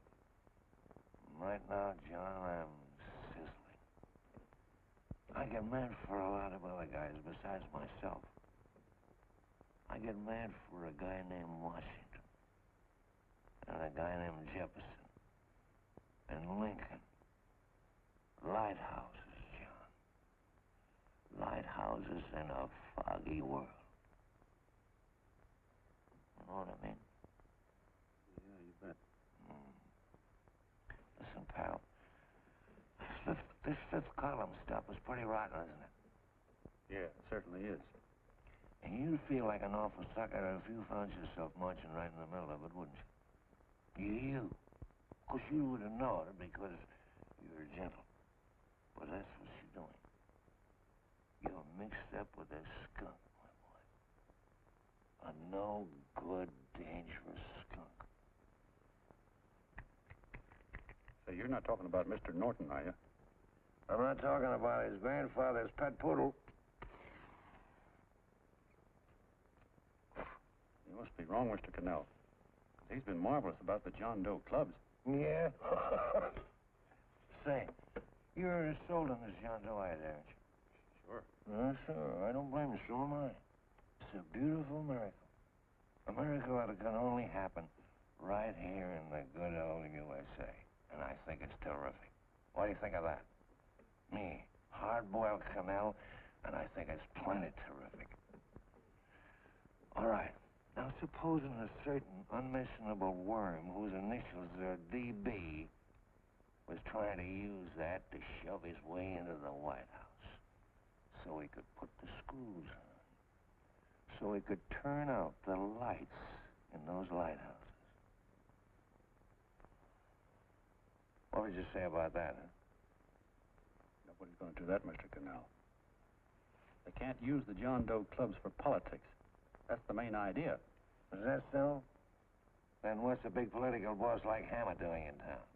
And a labor leader like Bennett? And a lot of other big shots are up at DB's house right now. Wolves, John. Wolves. Waiting to cut up the John Does. Wait till you get a gander at the speech you're going to make tonight. You're all wet. Miss Mitchell writes those speeches. Nobody can make her write that kind of stuff. They can't, huh? Who do you think writes them? My Aunt Emma? I know she writes them. And gets a big bonus for doing them, too. A mink coat and a diamond bracelet. Don't write them. Why, that gold-grabbing dame would double-cross her own mother for a handful of Chinese yams. Shut up. If you weren't drunk, I'd... Hey, boss. Here's the speech, boss. Hey. Go on and read it, John, and then start sucking. Hey, wait a minute, Mr. Doe. Tubby? Yes, sir. Better bring me a glass of milk.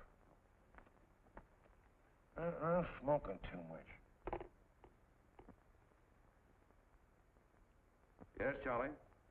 Got everything all set? Fine. John Doe been taken care of? Good. How many people do you think will be there? 15,000? Oh, my, that's fine. Now, listen, Charlie. As soon as John Doe stops talking about me, I want you to start that demonstration. And make it a big one, you understand? Don't worry about that, DB. My boys are there. They'll take care of it. What? Yes, I'll be there 15 minutes after I get your call. Why, Mr. Doe. Where are they? In the dining rooms.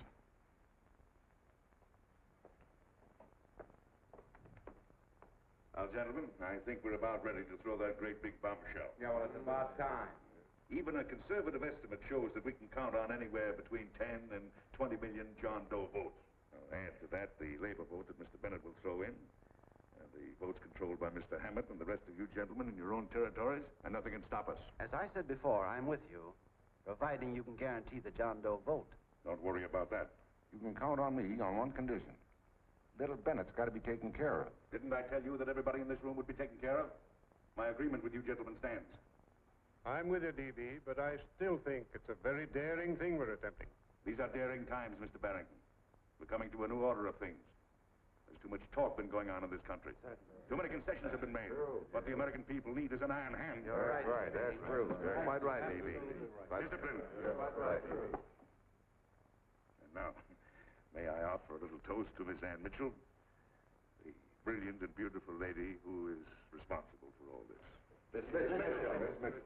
Mr. Norton, I'd like to talk to you alone for a minute. Oh, Miss Mitchell has something to say to us.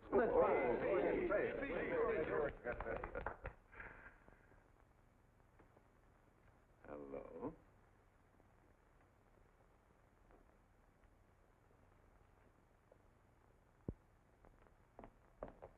John, I'm so glad to see you. I was terribly worried. Did you write this? Yes, I did, John, but I had no idea what was going on. You didn't? No. That's a swell bracelet you're wearing. John, why aren't you at the convention?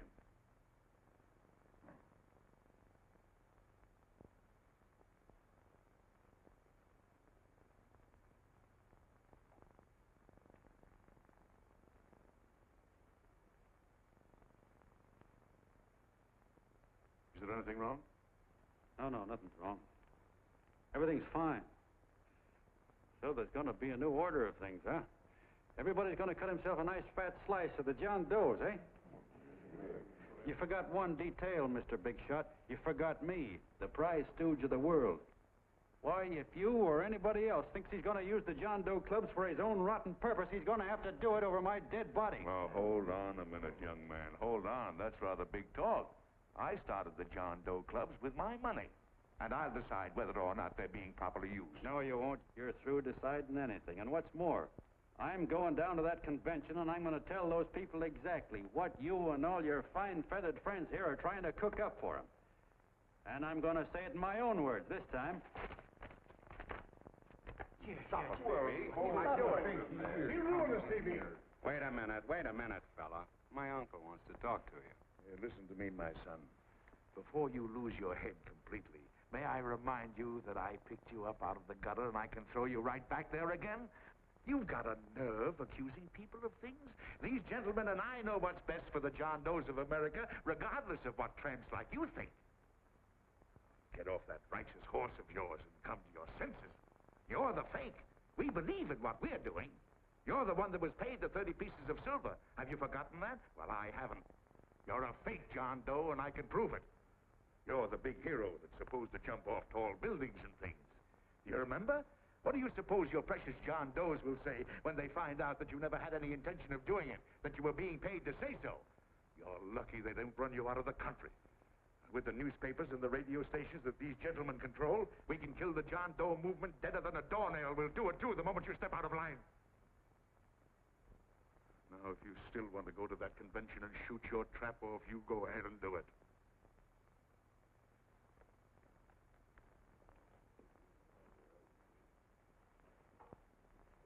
You mean to tell me you'd try to kill the John Doe movement if you can't use it to get what you want?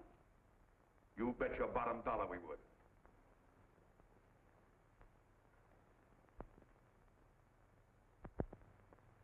Well, that certainly is a new low. I guess I've seen everything now. You sit there back of your big cigars and think of deliberately killing an idea that's made millions of people a little bit happier. An idea that's brought thousands of them here from all over the country, by bus and by freight and jalopies and on foot, so they could pass on to each other their own simple little experiences. Why, look, I'm just a mug and I know it, but I'm beginning to understand a lot of things. Why, your type's as old as history. If you can't lay your dirty fingers on a decent idea and twist it and squeeze it and stuff it into your own pocket, you slap it down. Like dogs, if you can't eat something, you bury it. Why, this is the one worthwhile thing that's come along. People are finally finding out that the guy next door isn't a bad egg. That's simple, isn't it?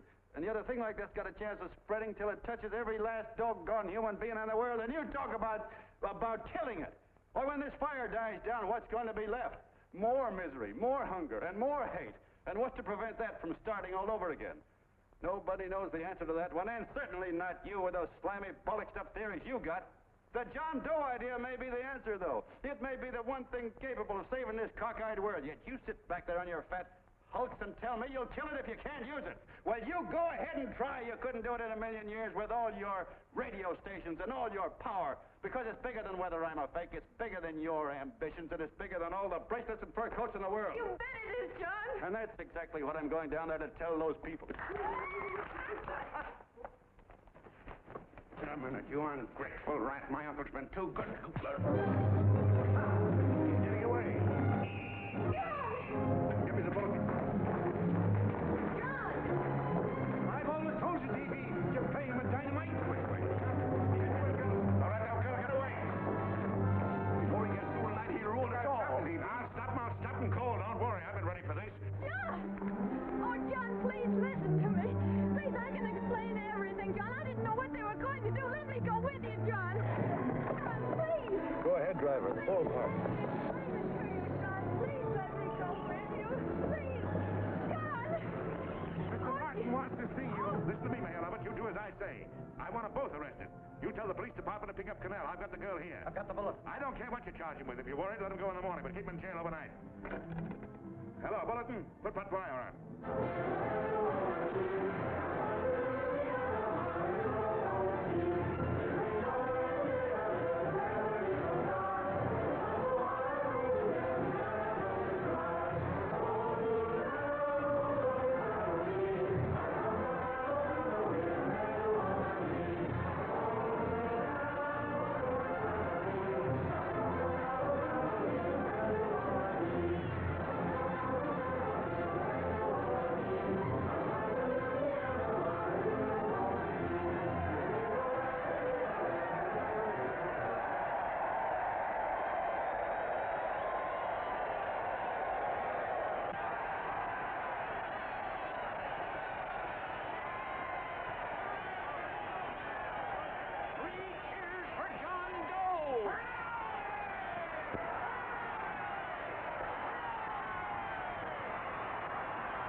Ladies and gentlemen, let us have a moment of silent prayer for the John Does all over the world, many of whom are homeless and hungry.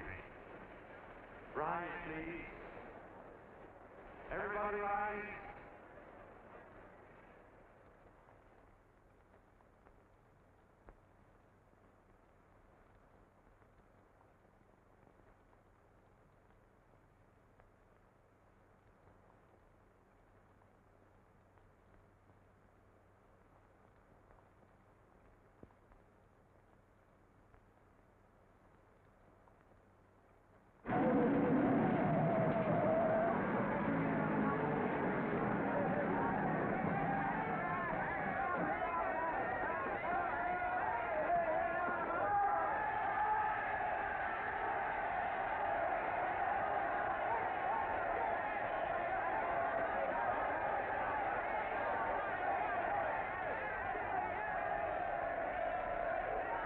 Newsboys.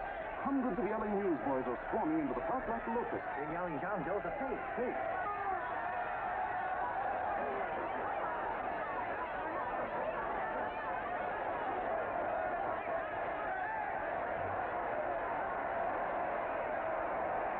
Federal investigation urged by Chamber of Commerce. How could he be a fake? It must be some kind of a gag. Oh, what? A gag. A gag.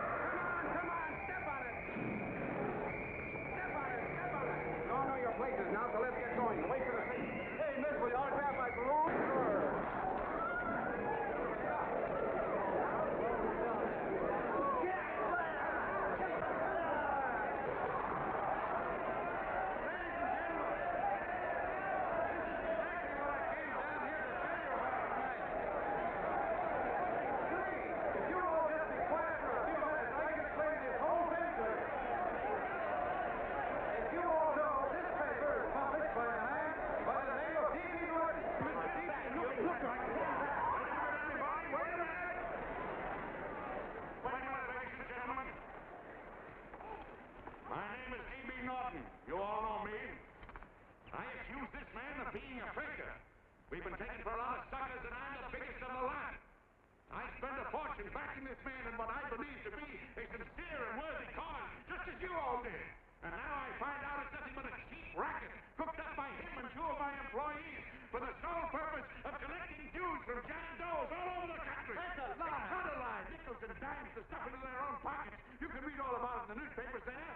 That's a lie. Listen, This man had no intention of jumping off the top of a building. He was paid to say so. Do you deny that? That's got nothing to do with it. Were you paid for it or weren't you? Yes, I was paid, but there And what about the suicide note? You didn't write that either. What difference Did you write it or didn't you? No, I didn't write it. Now, you bet your life you didn't. You look in your papers, ladies and gentlemen, and you'll find Miss Mitchell's fine confession that she was the one who wrote it. Listen, folks, it's a fact that I didn't write the letter. There you see, he admits that you're a fake John Doe. For what you have done to all these good people, they ought to run you out of the country. And I hope they do it.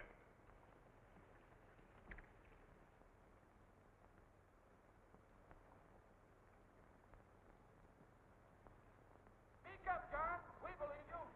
Please, listen, folks. Now that he's through shooting over his face, I've got a couple of things to tell you about. Come on, the rest of you get in here and riot. Break this crowd up. Come on. I'm sorry, folks, but we can't hear him anymore. Something's gone wrong with the loudspeakers. John Doe's a fake. Boo! They can't hear me.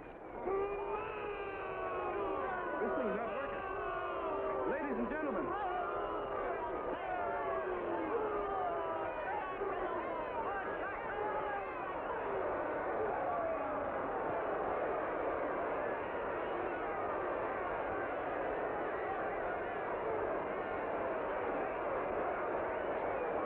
This thing's bigger than whether I'm a fake. Look, Crick, you believe me, don't you? Sure. I believe you. Walking my legs off, digging up 5,000 signatures for a phony. Well, there you are, Mr. Doe. 5,000 names asking you not to jump off any roof. It makes no difference, Bert. The idea's still good. We don't have to give up our club. Yeah, well, you can have it. They're starting to throw things. Somebody's going to get hurt. I'm afraid it'll be John Doe. Listen to that mob. I've got to go. All right, lady. Hey, let go. Let me go. I want to go. Oh, please. Please let me go. They're crucifying him. I can help him. Sorry, sister, we got orders to hold. Oh, it's from who? Can't you see it's a frame up? And oh, mother, they won't let me go. They won't let me go. Listen, folks. You gotta listen to me, everybody. To the jungle, you hobo! Just another racket. Stick to your club. We've been fed baloney so long, we're getting used to it.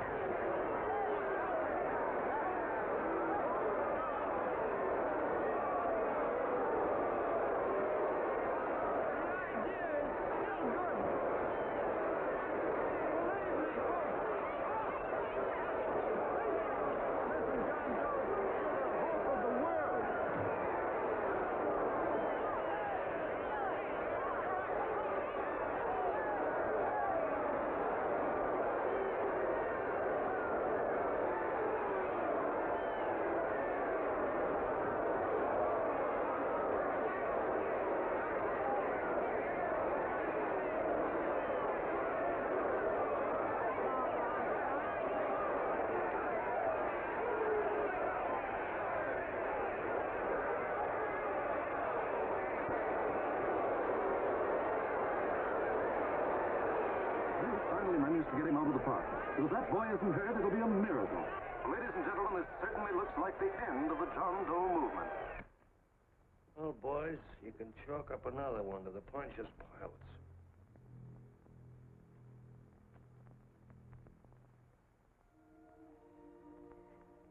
I should have been there. I could have helped him.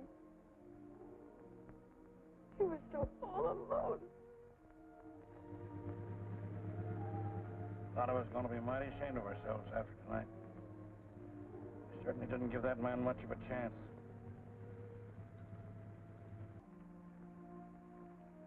Have some more coffee, Long John? No thanks, Carl.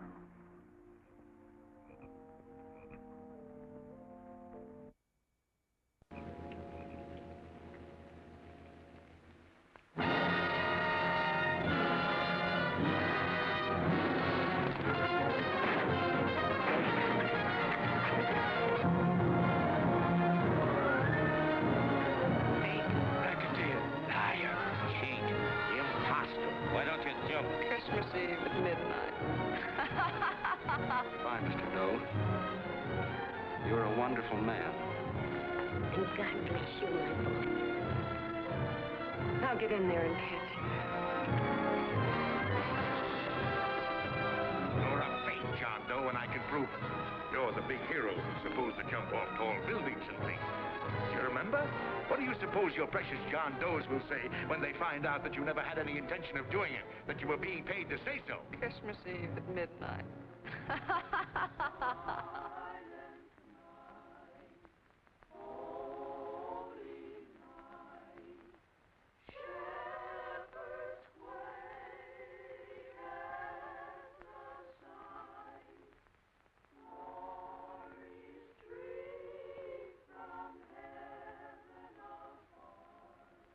Merry Christmas, son. Merry Christmas.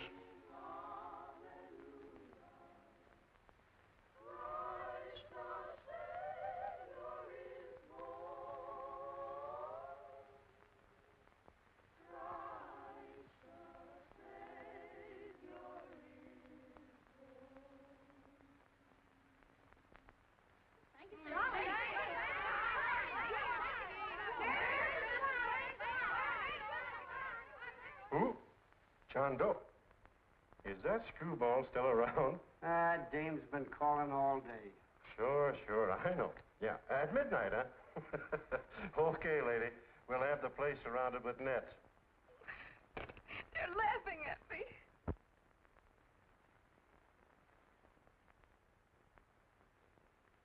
You're a sick girl, Anne. You better take it easy. Whom are you calling now? You called that number not 10 minutes ago. Hello, Mr. Canal.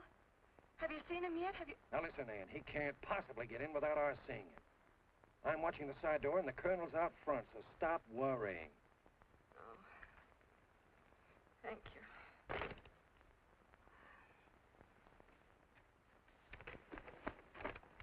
What, Anne? Anne, don't be foolish. If this isn't the craziest, the battiest, the looniest wild goose chase I ever heard of. Shut up, Bert. Sourpuss is right. Yeah, well, if he is, I'm a banana split. That man is going to be on that roof. Don't ask me how I know. I just know, and you know it as well as I do. Sure. I'd like to believe in fairy tales, but a guy that's a fake isn't going to jump off any roof. I don't think he was any fake, not with that face. And anyway, what he stood for wasn't a fake. Okay, honey, okay.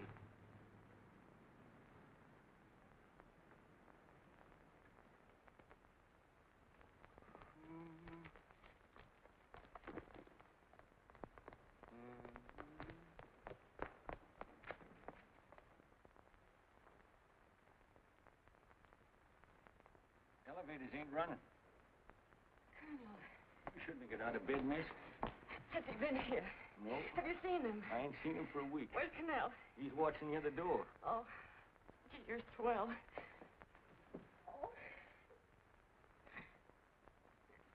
There's no sense in going up there. I've been here for hours. He ain't here. Let me go, will you? Now, that's crazy. It's 14 floors.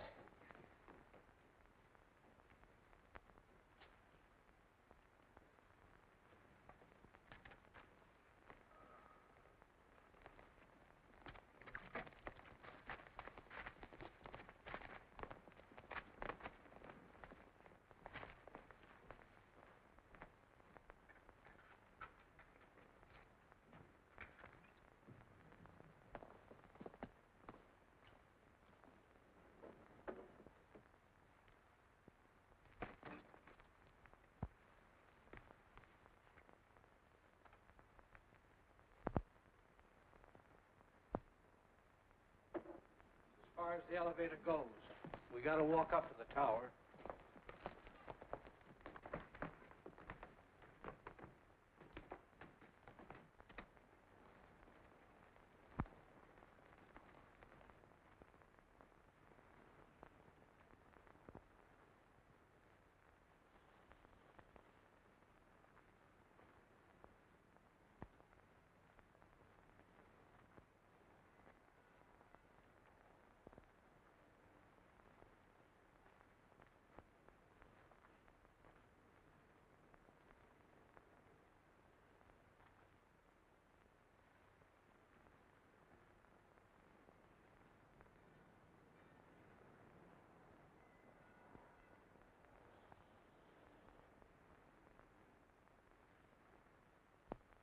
That tramp was probably full of Christmas cheer and asleep in some flop house. Let's go. I've got to decorate my tree.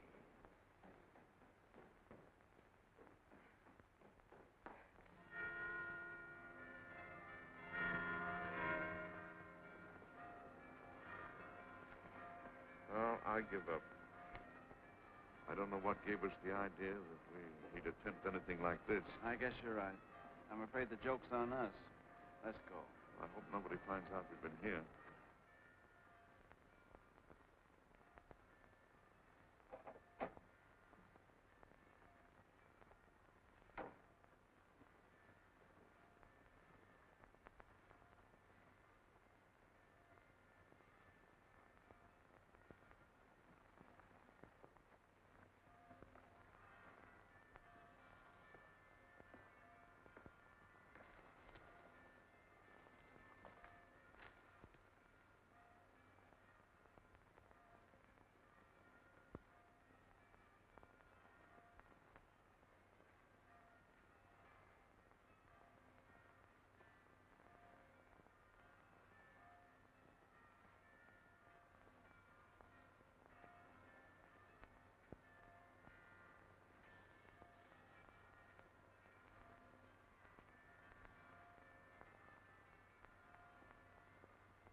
I wouldn't do that if I were you, John.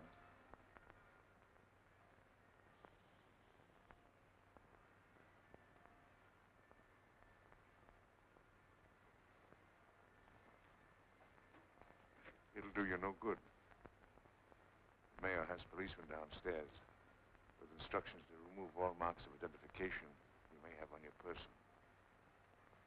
You'll be buried in Potter's Field, and you will have accomplished nothing.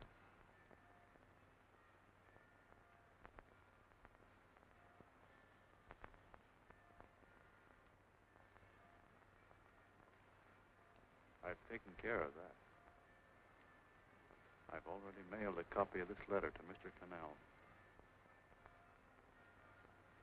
John, why don't you forget this foolishness? Stop right where you are, Mr. Norton, if you don't want to go overboard with me.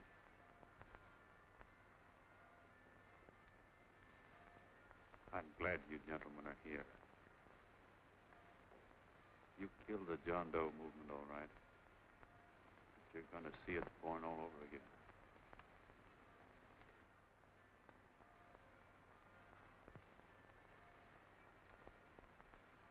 Now, take a good look, Mr. Norton. John! John! Oh, John, don't do it. I won't let you. I love you, darling. Oh, please. Please don't give up. We'll start all over again. Just you and I. It isn't too late. The John Doe movement isn't dead yet. You see, John, it isn't dead or they wouldn't be here. It's alive in them. They kept it alive by being afraid of it. That's why they came up here. Oh, darling. Sure, it should have been killed. It was dishonest. But we can start clean now. Just you and I. It'll grow, John, and it'll grow big because it'll be honest this time. Oh, John, if it's worth dying for, it's worth living for. Oh, please, John. Oh. Oh, please, please, God, help me. John, look at me. You want to be honest, don't you? Well, you don't have to die to keep the John Doe idea alive. Someone already died for that one. The first John Doe. And he's kept that idea alive for nearly 2,000 years. It was he who kept it alive in them. And he'll go on keeping it alive forever and always. For every John Doe movement, these men kill, a new one will be born. That's why those bells are ringing, John. They're calling to us. Not to give up, but to keep on fighting, to keep on pitching. Oh, don't you see, darling? This is no time to give up. You and I, John, we... Oh, no. No, John. If you die, I want to die, too. Oh, I love you. Oh, John, yeah.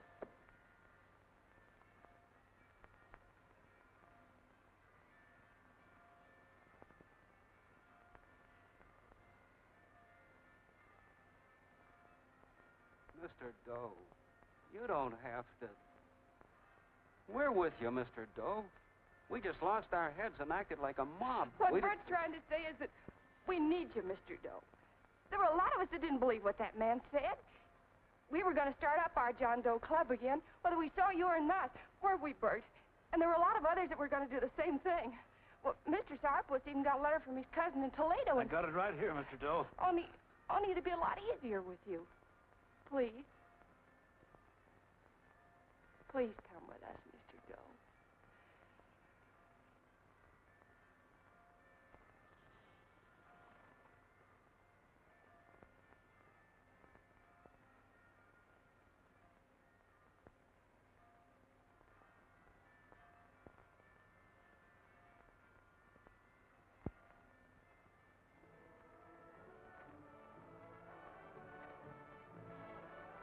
Long John.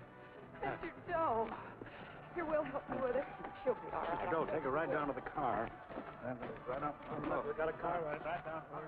Lay on, Norton, the people. Try and lick that.